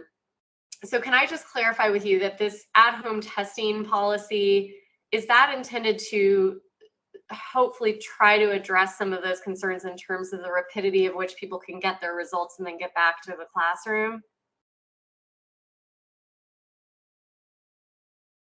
Apologies. Yes, the goal with that is reducing the amount of time that students have to wait for test results to get back to the classroom. So up till now, only PCR tests have been accepted, which this is a state policy. So we are deviating from the state on this. So other counties are not doing that currently, a couple maybe. But so they would have to be waiting for PCR tests, which on average can take from 24 to, if we're really behind, if the contractors are really behind, sometimes 72 hours. That's not the goal, but it sometimes does. And that's all time that students are out of class because they can't return without that test result. So this would be reducing the amount of time that students are out when they are asymptomatic, when they are symptomatic without a close contact. Got it. And I apologize if you've already said this. Are we talking about the availability of at-home tests for the population of Boulder County? They have significantly increased from the beginning of this semester, which was part of the reason why this wasn't explored earlier. While the state has been rolling those out, there were challenges with having the orders fulfilled, but since that point, we have been seeing that they are much more significantly fulfilled as well as available for schools to order as well as in individuals. Okay, thank you. This is Brooke, along the same lines. This is definitely the most community feedback that we are hearing is around the quarantines and the childcare being suspended. So with the at-home testing, the first question is the school district providing those? Is the county providing those? Or do parents have to run out and purchase the at-home tests to use them? It's a great question. The state has a program to send them for free to either organizations or individuals. So individuals, if you Google CDPHE Binax now, it'll take you right to their page where you can order them, and you can order up to 2 kits a month or 2 kits every 6 weeks per person in your household. And those are for free. As well as we are working with schools to order them and have them available. It's not a requirement across all of our schools, but schools that are in that high mask exemption rate, all of them are providing testing to their communities. And then by us now accepting these tests for return to learn, which we hadn't prior, that enables us to more actively promote them in our community, distribute them. We already have been ordering them and sharing them with our schools when it's appropriate, but now we have much more breadth that we can do that. So that allows us to do that as well as communicate about how to use these tests effectively. So second question, so does this new at-home testing and the return to learn program, does that impact quarantine of students who are asymptomatic who were just in close proximity? So return to learn is specifically for students who have symptoms who do not have a close contact. For students who are quarantined, we are going to start accepting these Binax tests as well, but it does not reduce the amount of quarantine because that is set by the CDC, and we already accept the shortest amount, length of quarantine at 7 days with a test on day 5. But we will accept the Binax test for that test on day 5 in order to reduce the burden on families. Even just having to miss work hours to go find a testing site is a burden on families. So. And last question. So for those 7 days that they're quarantined, how is schoolwork being taken care of? Do teachers have a protocol to keep kids up to date? Or is it like 7 days you're just waiting and then you come back and catch up? That depends on the school. We do not set that standard. So it depends on the school and the school's capacity. Is one of the reasons why we worked so closely with schools to reduce quarantines, because the hybrid learning model was a challenge on their staff and a challenge on their students. So I know that I believe the school districts are prioritizing hybrid options for their students who are in quarantine. But I can't speak definitively about how broadly that is able to be implemented. Got it. So I think hybrid options, the teachers' unions said that they would not do hybrid, correct? That is the case for BDSD. I was just wondering if teachers had a protocol to, the kids are like when kids are out sick for 2 weeks, if they're quarantined, if there's an expectation that they provide what the student who is not sick is missing, since hybrid is not going to happen. Yeah, so it's dependent, as I said, it is dependent on the school's policy. What we've seen is it depends on the breadth of the quarantine. So up till now, kindergarten classes have been quarantined as a whole. So when the whole class goes, the whole class then goes to remote learning. So avoid that hybrid option. Now that we are looking at changing the approach to elementary quarantines, we will see significantly less quarantines come January in elementary ages. So it'll be up to schools to figure out what works best for the students who are unvaccinated and then deemed close contacts in those ages in quarantine at home. We, for the most part, still are not conducting quarantines in ages in first grade and older in routine classroom exposures. So if the kids are generally seated or generally following the flow of a general classroom, and it's all documented, we are not conducting quarantines unless something abnormal or high risk happened in that classroom. So for the most part, classrooms are not where we're seeing quarantines first grade and older. Thank you. Thanks for such great detailed questions, y'all. Any other questions from the board? Any more of the presentation, Lexi? That concludes our COVID-19 update for this evening. I had one other question, Lexi. Sorry, Brooke again.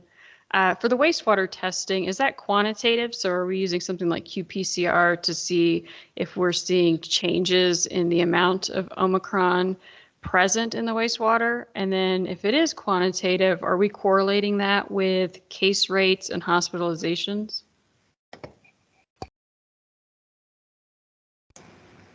Go ahead. Yeah, Brooke, that's a good question. I would have to probably do a question into Kaylin just to confirm on what exactly is collected. I know it's collected a couple times a week, and then they do sequence to look at and see what they're getting. I don't know, Michelle, if you have any more information, but it's not my area of expertise, but we could follow up for you, definitely. Yeah, I can add that when they do the wastewater sampling, they are tracking the quantity, and we're also looking at correlation between wastewater and cases that we're seeing in the community, clinical cases. All right, thank you.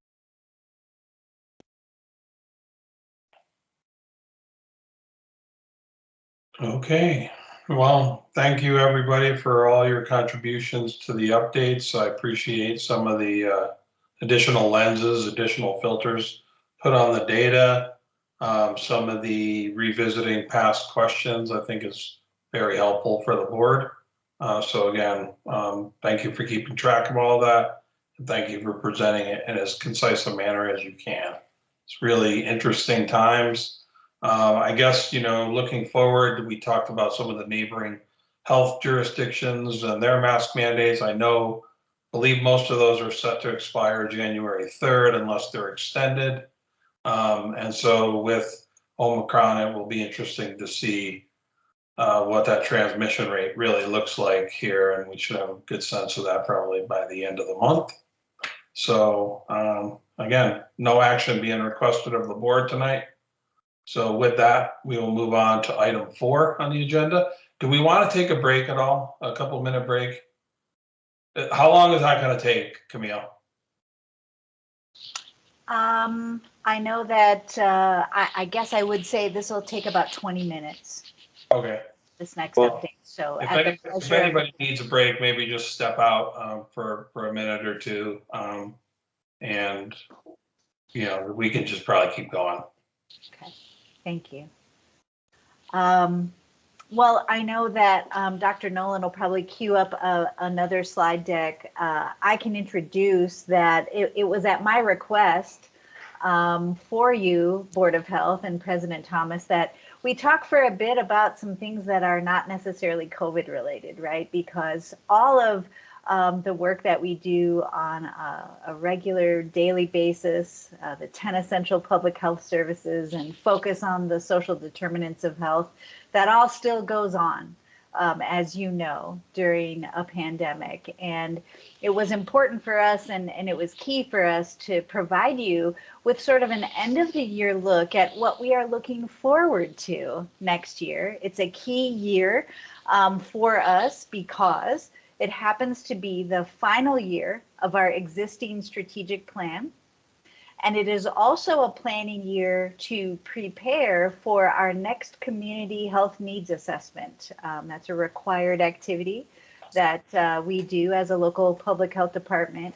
And so with the confluence of those two very key moments, 2022 is really going to be an exciting year for us because we want to take a look back at what we've accomplished in our existing strategic plan, but also look forward not only to the community health needs assessment, but to getting together to create a new strategic plan to present to you probably at the end of next year, a year from now. So I've asked each, I know you looked at the director's report, and certainly you've seen a summary of what each leader is going to present tonight, but we just felt it really important to connect with you and to the community to let you know what we are excited about in the upcoming year, and some of the areas of focus that are again, not so pandemic related. So with that said, next slide, please. We're gonna talk about strategic planning. As you can see, I won't read through all of this because I know you've sat through so much presentation, but this long list of presentations, we've asked each director or leader or staff person to give just about a 2-minute update. So it's almost like an elevator speech of what they are looking forward to doing, what they're proud about their operations. It ranges from, like I said, strategic planning to climate change to a little bit on COVID response, but also on emergency management and more. So I'm going to kick it off to whoever is first. I believe it is Kelly Hinch. Am I correct, Kelly, that you are first? And I will just step out of the way so our fine leaders can present the Board of Health with their priorities for 2022. Yeah, thanks so much, Camille. So yeah, the SIP teams have really been knee deep in the response, but we are looking forward to next year, and there is life outside of COVID as well. So just a good evening to everyone. My name is Kelly Hinch. I'm the interim director for the strategic initiatives. Just a thank you to the Board of Health for giving us this opportunity to share, I think really just will be a taste of some of our priorities for 2022. So with this first slide, I'll lead us through our strategic planning priorities in 2022, which will be a time when we hopefully bring to a close our current strategic plan and set ourselves up to transition into our next 5-year strategic plan that starts in 2023. So just a bit about our current strategic plan, which, if you may recall, runs from 2018 through 2022. Our key priorities are mental health, which was chosen by the community, health equity, sustainability, transparency and stewardship, and climate change. And so in 2018 and 2019, we dove into into all those priorities. But as you might imagine, in 2020, COVID basically impacted and shifted our work to almost 100% under response. So in 2022, I think we're looking to re-engage some of these priority spaces, including jumping back into neglected spaces where we still can and where it makes sense for us to have some impact in. But still, I think we're also looking to evaluate our successes and challenges, identifying important lessons, and building platforms to continue this work. And also, frankly, reporting back to the community as well on that. So in 2022, we'll be developing our next strategic plan as well. So our next strategic plan will run between 2023 and 2027. So during the first quarter of 2022, we'll be gathering data and doing a lot of planning work, right? Making sure we get these things right and working with partners in our community to do that. During the second and third quarters of 2022, we'll be implementing a community health assessment that will help us identify and detail a community priority and also any additional agency priorities that we want to select as well. And we'll share that out with the community also. And so during the fourth quarter of 2022, so the last 3 months of 2022, and I think maybe a little bit into the first quarter of 2023, we're going to really fine tune and fully develop our new strategic plan, pull together a detailed implementation plan around that, and think about strategies that we're going to use to embed these priorities across the agency. So that's sort of my 2-minute elevator speech of our strategic planning work in the SIB unit going forward in 2022. Questions? Yeah, this is Morgan. Quick question about capacity and how BCPH staff is going to assess their capacity for taking on any and everything that might fall under a new strategic plan, given the ongoing resources going to COVID. So is that part of the strategic plan process, right? So in addition to getting feedback and looking at the data, is that something that staff and Director Rodriguez and the board can also assess as part of that before going after, taking a big bite out of public health? No, sure, absolutely. And I think this is even part of our lessons from this last plan, right? I think there was a need that this didn't happen as robustly as we would have wanted it to during this current plan that we have, right? And so that will absolutely be a part of that. Can we resource the things that we select as priorities? And part of that is maybe it's not only resourcing, it's do we right size it, right? What is our lane? What makes it, where should public health be? A lot of these spaces overlap with other county spaces or CBOs and things like that. So where do we have our best bang for our buck and impact with the community in a public health manner? And we'll be diving into a lot of these details and you'll be hearing about them, I'm sure. I'm going to be updating you all several times throughout the year. Yep. And so,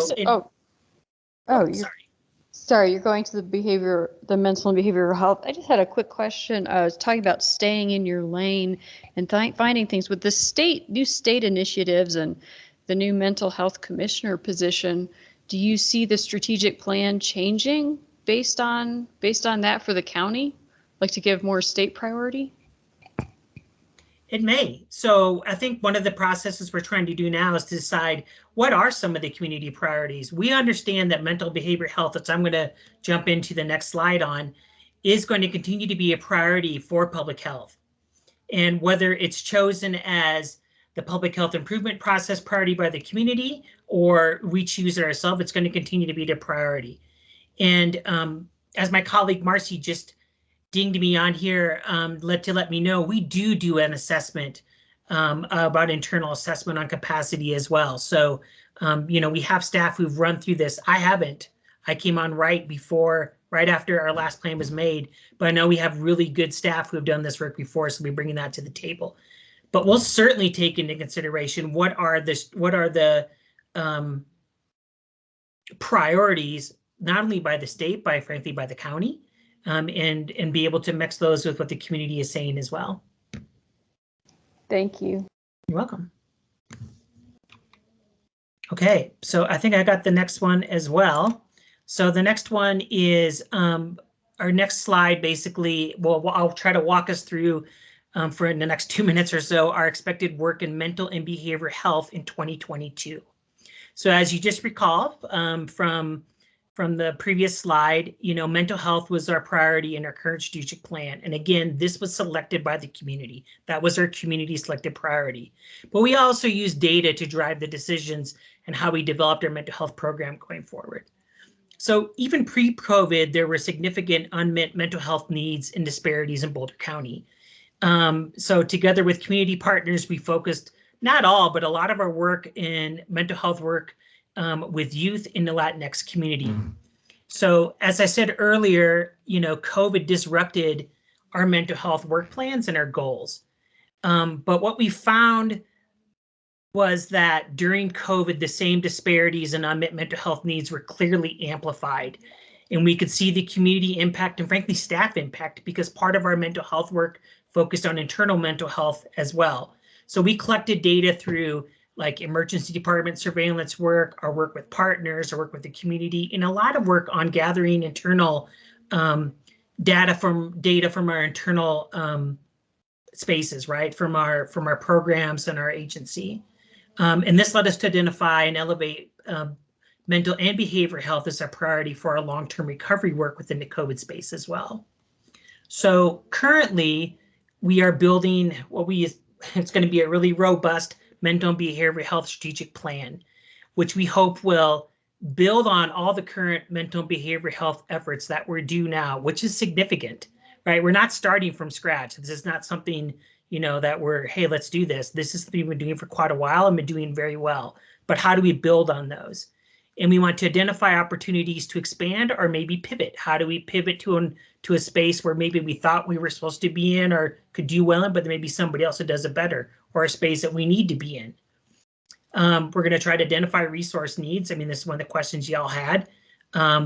Augment work for priority populations, in particular around primary prevention and resilience, and enhance our efforts to address the opioid crisis. So in 2022, we're trying to create a really strong mental behavioral health plan that will have a 5 to 10 year vision and create the plan and model, coordinate with the county and the state's mental behavioral health strategy, and through the community health assessment, come away with a plan that is community informed and something that we can take us forward for the next several years in a really strong way. And before I jump off this train, with that, I want to shout out to Marcy Campbell, who has been helping lead our maternal mental and behavioral health work, and Megan Noel, who's been helping lead our strategic planning work. Questions?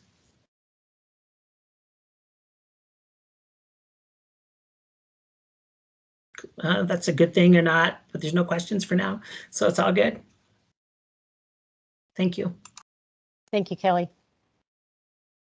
Hi, I guess I'm up. So I'm Daphne McCabe, and I am the Family Health Division Manager for Boulder County Public Health. And as part of the Family Health Division, we are focusing on a health equity issue, which is specifically birth equity. So the Family Health Division is really worried about or concerned about the health of infants and their delivering parents or caregiving parents. And this strategic priority was started in 2018, but again got disrupted because of COVID. So we're coming back to it, which is very exciting. It turns out that a universal home visitation model, which is basically every infant born in a hospital is offered a home visit in what we call the 4th trimester at home. And this is a best practice to improve postpartum maternal and child health in the community. The priorities and goals that this affects will be launching the Family Connects model with support from the state and the Office of Early Childhood and a federal grant that's supporting it. We also will use the grant and use our planning time to continue to strengthen efficiencies and integration of existing home visiting programs, of which we already have Nurse Family Partnership on my division, Genesis on the Community Health Division. So we have some existing home visiting programs already, and this is adding another one. We will be reducing inequities, we hope, and we'll be tracking the outcomes very closely, seeing if this is as effective in our community as it has been in other communities. And one of the big bonuses of making it universal is that we'll be reducing stigma and reducing the stigma of reaching out for help when you're in those really vulnerable weeks and months after the birth of a new child. And by doing this program, we've also seen in other communities that it helps reduce adverse childhood experiences such as homelessness, maternal depression, and postpartum depression by getting ahead of the issues because we catch them earlier with this model. So this is really an early intervention model for postpartum depression, housing instability, and other health and social and economic needs. And the universality is a key piece. So if you go to the next slide, I'll just briefly walk you through what's going to be a little bit different as we launch this. And hopefully 2022 is our goal, about probably August or September of 2022 after a rich and deep planning period. Right now, what happens in Boulder County, or what's available for care in Boulder County right now for a pregnant mom, are in the light blue boxes. So we have the prenatal care for about 3,000 births a year, and that happens throughout whatever choice anyone has in terms of prenatal care. We're hoping that every birth in Boulder County is getting that care, whether private insurance or Medicaid or however. A certain percentage in the prenatal period are identified as at risk of health or other issues, in which case then they are offered a home visiting program. So teen births are a prime example, and they're offered Genesis, which is a home visiting program. And so right now that program and that structure will continue to exist. What we're talking about adding is really that top line of workflow, which is reaching out at the hospital, at the birth, and offering a postpartum visit, a free nurse visit at home, and for the other 88% who aren't already in a home visiting program. And of those 88%, we are hopeful that we will see uptake rates similar in other counties, which is about 60%. And this nurse will come to the house, or if they would prefer to meet at another location of their choice, that's fine too.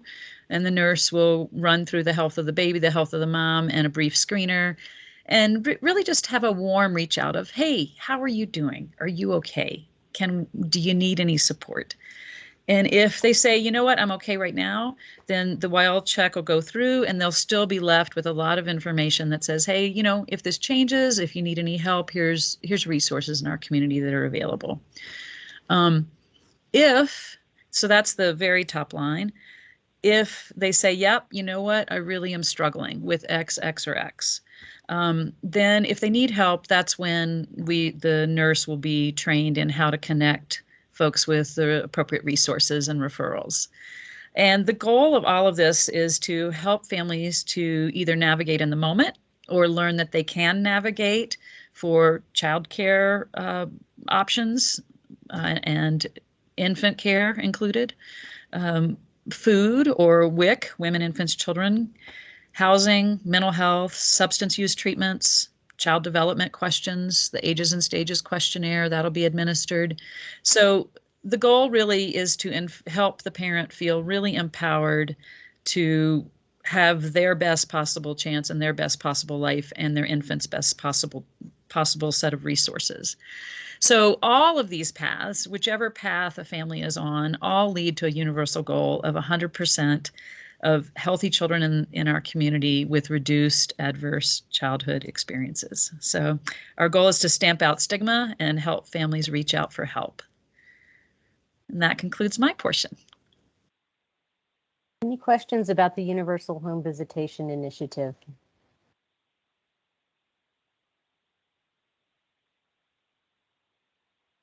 Thank you for your time. Yeah, just a reminder to staff, we're trying to keep them pretty crisp and short. So let's move on to the next one. Grace. Great. So as Kelly mentioned, climate change became a strategic priority earlier this year, and the goal was to have the board pass this in March 2020, but COVID hit. So then this year, the strategic priority happened. The agency hired a team lead to coordinate around climate change, and her name is Grace Hood, and that's me. Hello, everyone. So I have a couple of focal points here at Boulder County Public Health. I'm really looking to reinvigorate our climate action team, and we're working on some shorter term projects and some longer term projects. We're really working towards engaging with each and every division in putting together an action plan around climate change. And we're engaging with partners outside of public health to establish relationships and really deepen our work. And last, in 2022, we're going to be developing a new extreme heat plan for Boulder County Public Health. So you can expect to see that rolled out later this spring. Questions? Hi, thanks, Grace. Question for you about just since we sent some of our climate folks over to the sustainability office, right, at the county commissioners. So what's the, at some point, and it doesn't have to be right now, it would be helpful to understand the division of focus areas, division of labor between what's going on at the commissioner's office, what public health is continuing to focus on, how we're coordinating with that. So again, doesn't have to be tonight, but oh, sure, it would be helpful to understand that a little bit. Well, I'm happy to answer that now. The coordination has been, I've been so impressed with it. As you, I'm sure you know, Colin Tom has gone over to Oscar, and Cindy Copeland is now in the commissioner's office. I meet with them a couple times a week. They're definitely still part of the climate action team. Definitely some close coordination. Right now it's sort of rulemaking season. I have a background in communications, so I'm drafting a press release for them.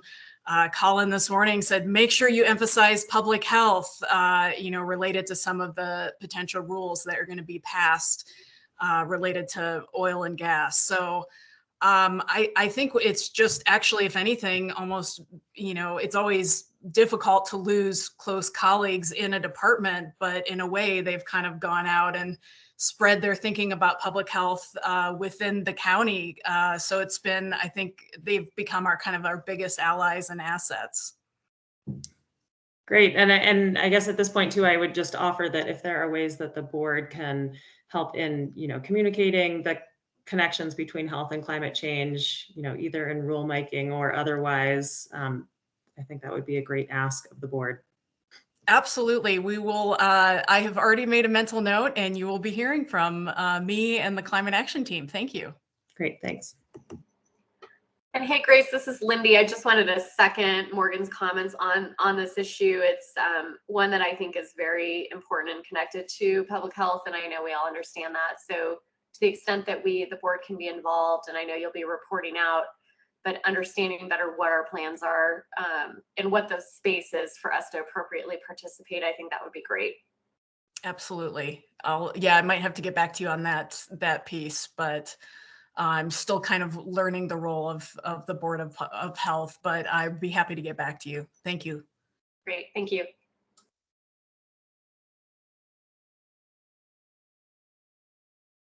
Good job, Grace. Thank you, Grace.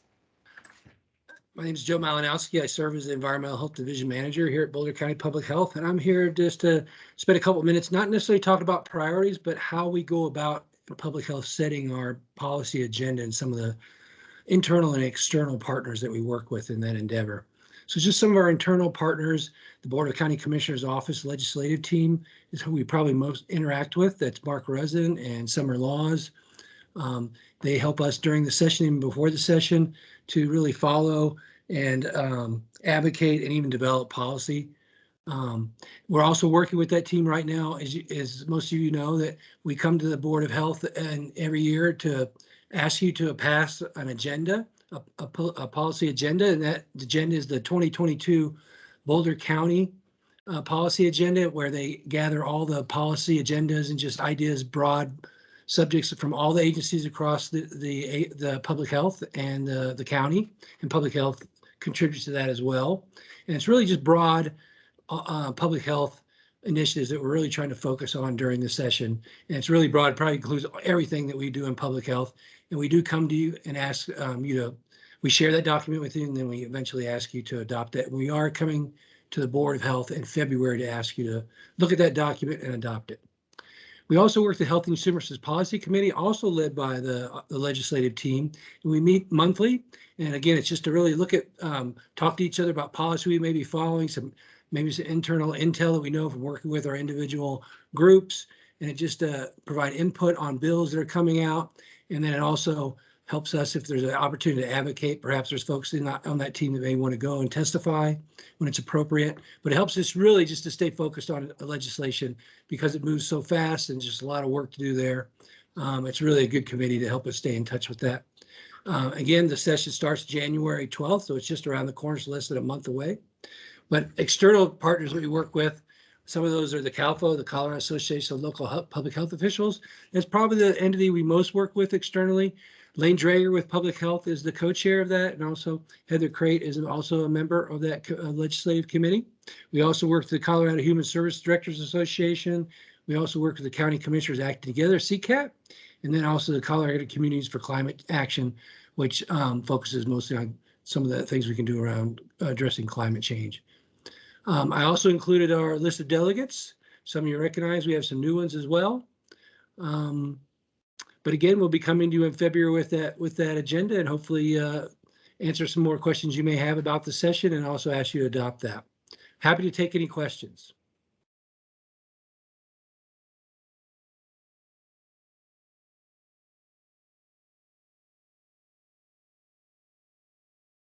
Thank you very much, Joe. Thank you. Heather. Good evening, everyone. I'm Heather Crate, and I'm the Community Health Division Manager at Boulder County Public Health. I wanted to update you about an exciting planning process that we went through in early 2021.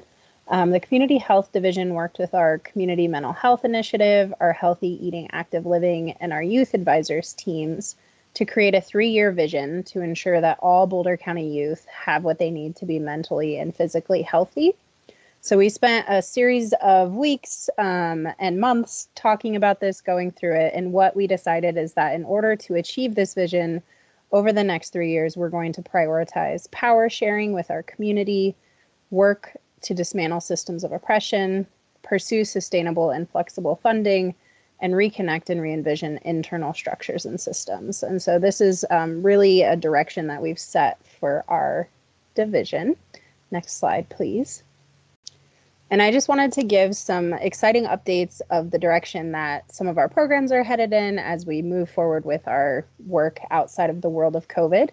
I wanted to share some exciting news that the Genesis program was recently accepted for affiliation with the Healthy Families America program.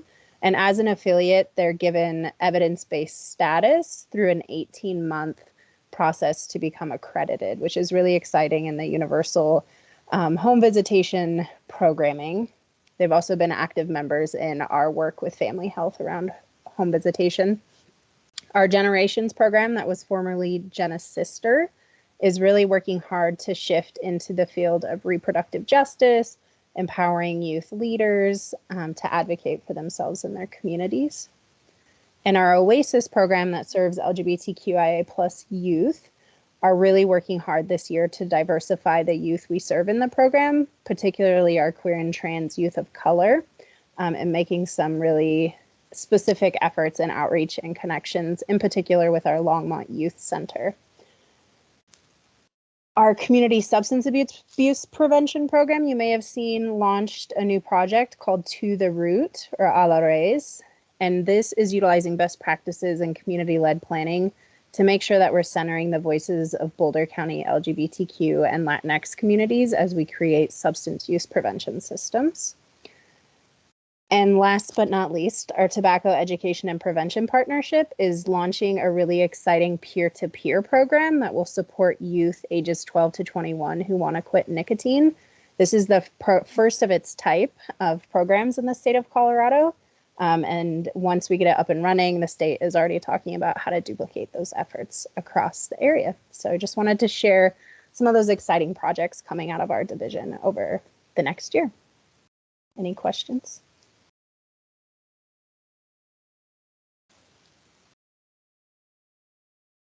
All right. So I'm going to make a quick interjection. I could brag on so many of our programs, but I do particularly want to let our board know, because some of you may not know this, that the Genesis program is a program that Boulder County developed from scratch and has been operating for, I think, a couple of decades now. Is that right, Heather? 30 years. 30 years. And this move to accreditation with recognition of its evidence-based basis is just a wonderful celebration for us. It's a long time coming. We always knew it was effective, but now we will be able to really have the creds behind it for that amazing team of women that run that program. I'm really proud of that. Thank you, Lexi.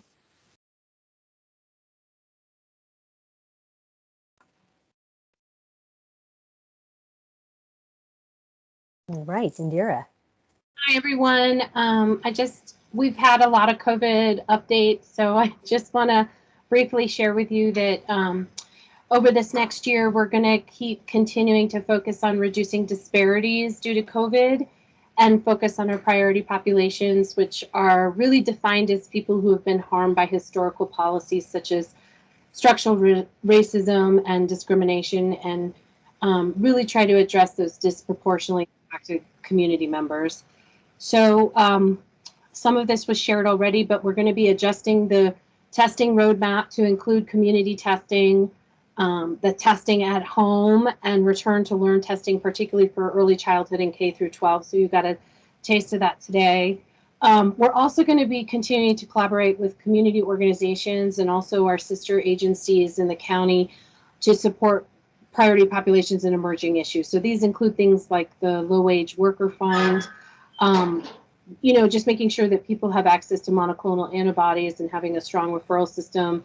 And then, of course, continuing to provide those booster shots and all of those vaccinations for 5 to 11 in all age groups, and then the younger kids when that becomes available. And then over this next year, Chris talked about this already, but we're going to be coordinating with our community ambassadors and our partners in community health to improve teen and young adult mental health and vaccination rates. And then lastly, we're also going to be conducting some focus groups among vaccine hesitant parents, particularly those under age 11. And we just want to make sure that we improve the uptake for children in that age group. So I'll stop there.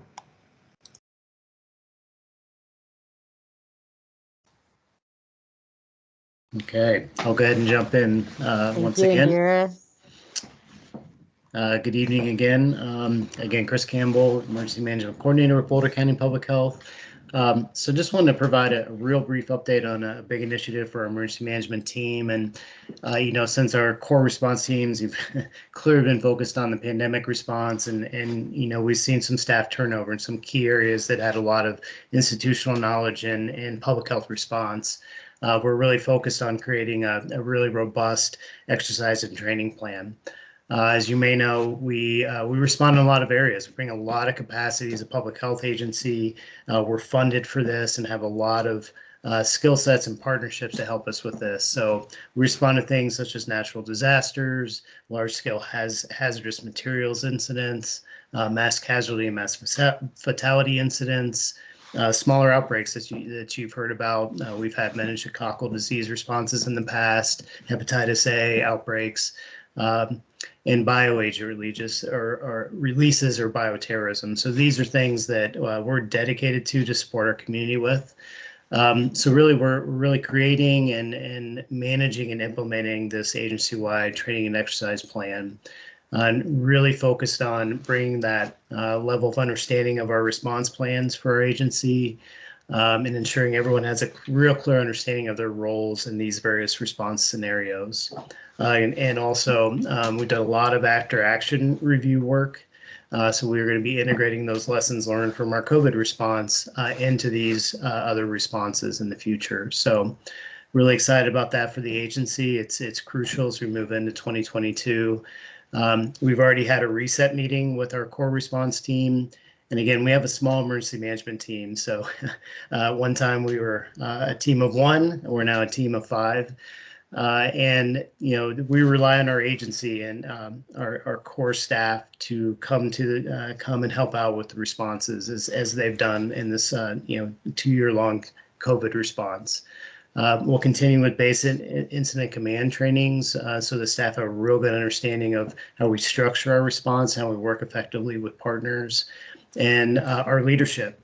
will continue to support our responses, and they participated in a training with our Office of Disaster Management recently that walked us through a wildfire scenario and really understanding how the county has an incredible structure in place to respond to natural disasters and other incidents. So that's what we're looking for on the emergency management side moving into 2022.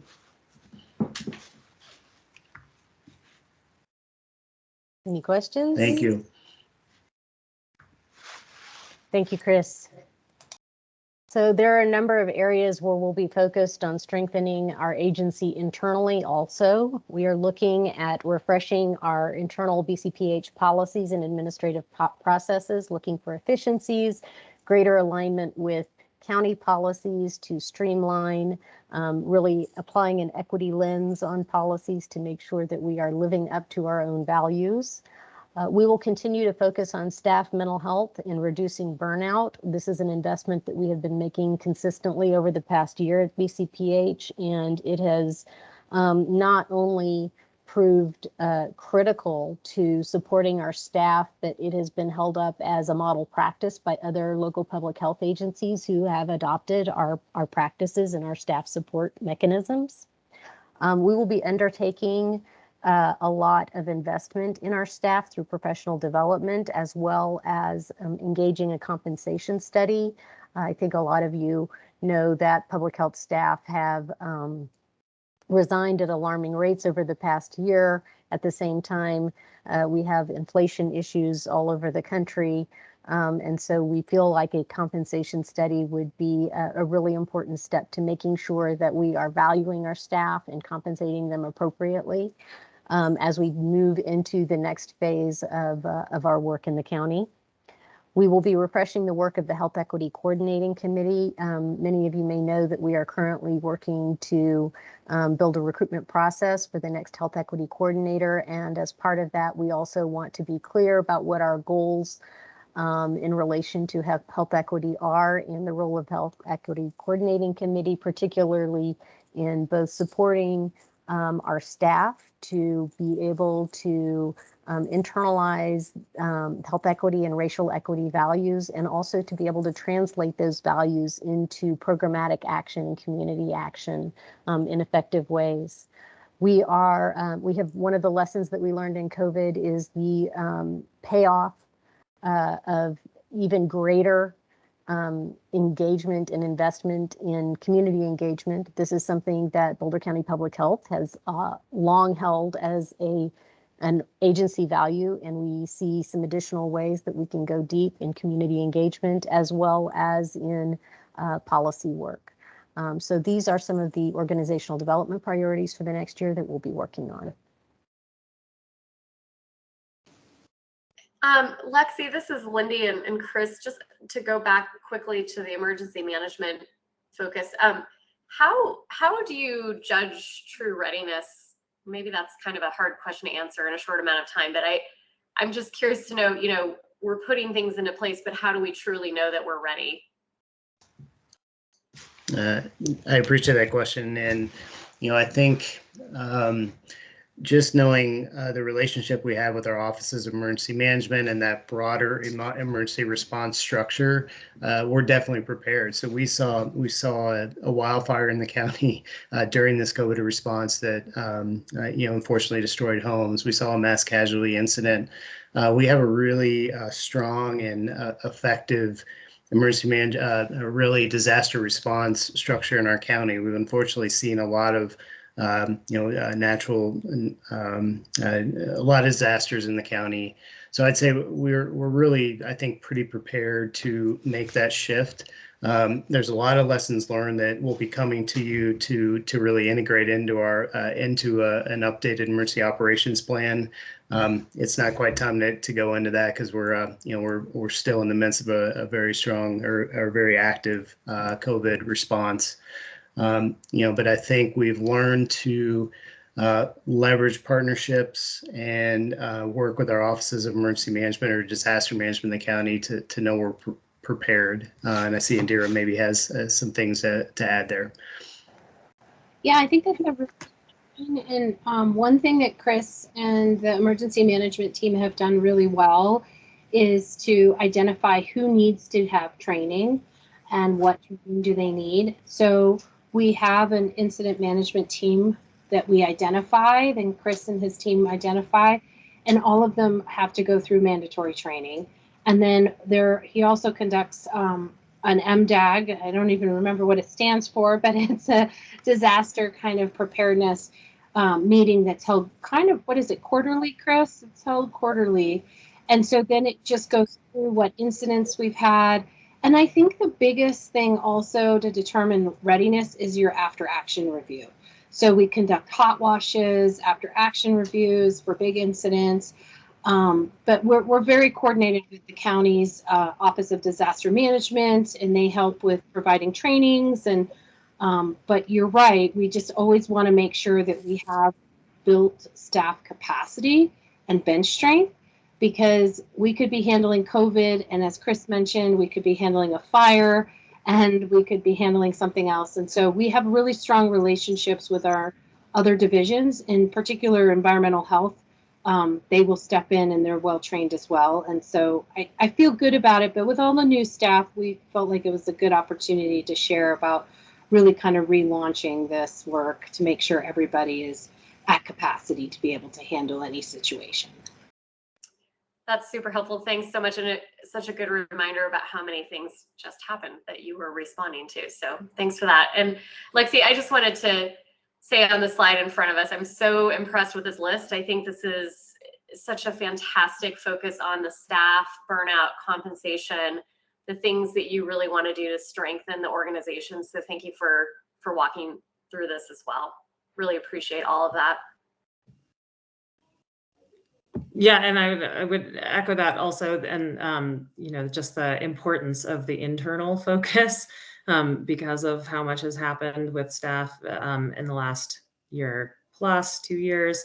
And it would be helpful, again, not now, but at some meeting in the future, to hear a little bit about how BCPH is responding to, and I apologize, I'm forgetting the name of the report that came out last year or the year before that offered some criticisms and some suggestions for equity internally and how we might do a better job, particularly with our staff of color. And so it just would be great to hear some of the specifics as those are rolled out or identified going forward. Absolutely. Thank you so much, Morgan. Thank you, Lindy. If no more questions, I will move on to our last slide of the presentation. Thank you, Dr. Nolan. I'm not going to read this slide because I know how late it is, and I do, and I can and will email this to the board, but this just also gives a little preview of some of the areas of our Board of Health meeting discussions or decisions to be made or further presentations that we've just sketched out now for looking ahead to next year. And we wanted to do that again, to be forward thinking with you and for you outside of COVID, to let you know that we have a lot on our plate, and consequently we're going to bring a lot to you in the coming months about all of these initiatives or decisions that we have to make with you or approvals we need from you regarding many of the things that were presented tonight. I want to thank each and every staff person who presented and all the behind the scenes staff who supported those presentations and who do the boots on the ground work, because it couldn't be done without all of them. So we have a lot to bring to you in the coming months, and I'm excited and really grateful for all of your attention this evening. It was important for us to give you a robust COVID-19 update, but it was just as important for us at the end of the year to share with you what our plans are for the coming months as we head into a really exciting time where we're going to build some new strategic priorities. And I'll keep you updated on that. We have a plan in place, and we're not going to try to rebuild or start any new initiatives that we can't resource out, but really look internally and say, are we doing the 10 essential public health services, and how are we ingraining equity and inclusion and diversity into all we do and more. So it's just a preview, and we thank you for your attention. Hopefully, if you have more questions, you'll go back to the director's report and look at the summaries written by all of our fine leaders tonight. So President Thomas, I turn it back over to you. That concludes our presentation. Thank you. Okay, thank you. A lot of stuff. Thanks for everybody for sticking on. Item 5 is the director's report. So the director's report obviously had a lot of the summaries that were presented just recently, just right before this. And so any other questions on other sections of the director's report? I just have a quick one. You know, there was a whole series in the Colorado Sun about fentanyl overdoses in Boulder County over the last year.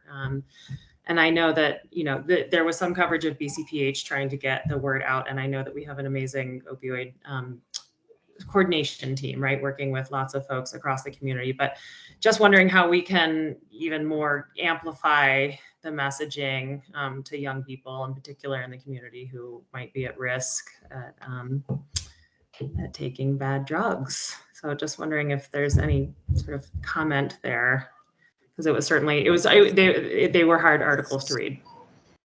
Yeah.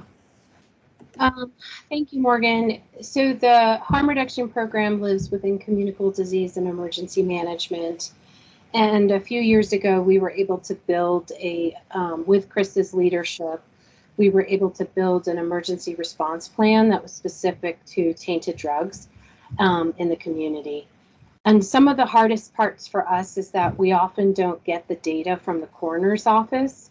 So what we get are anecdotal stories from parents who are reporting what's happening in the community.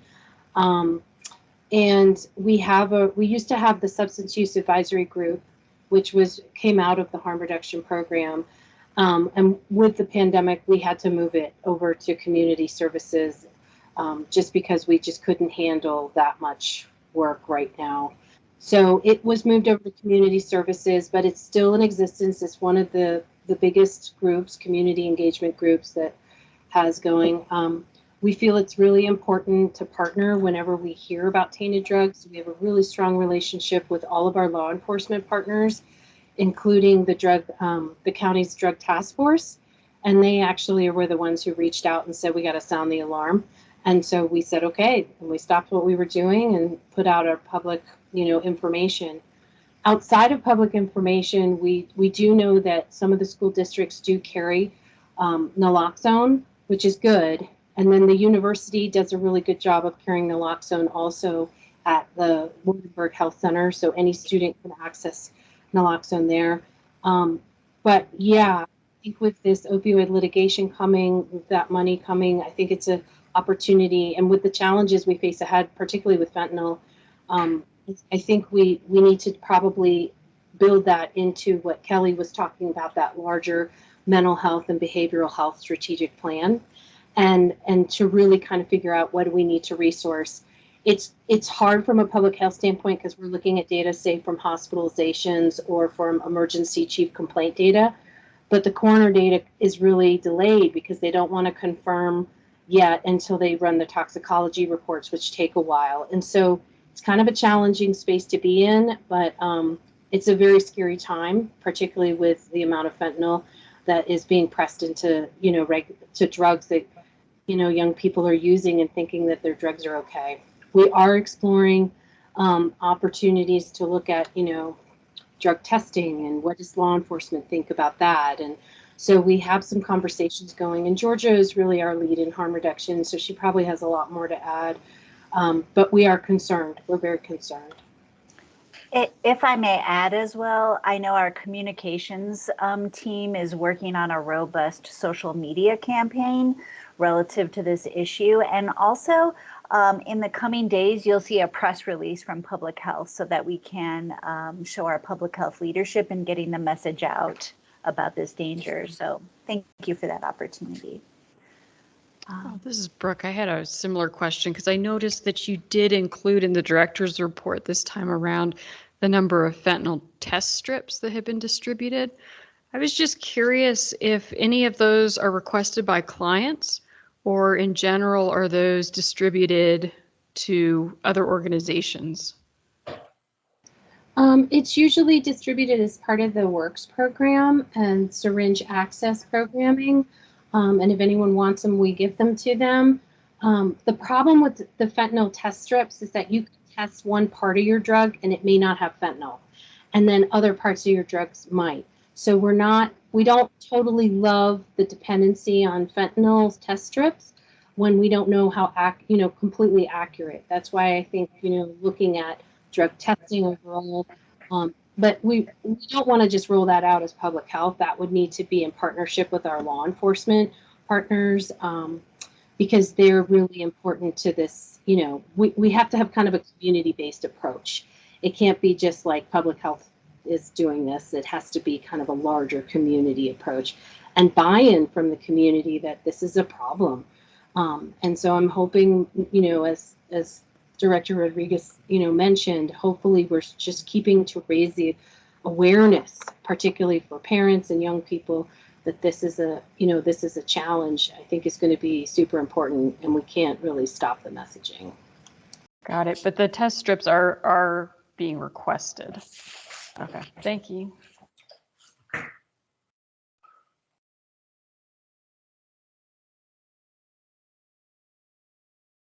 Any other questions on director's report?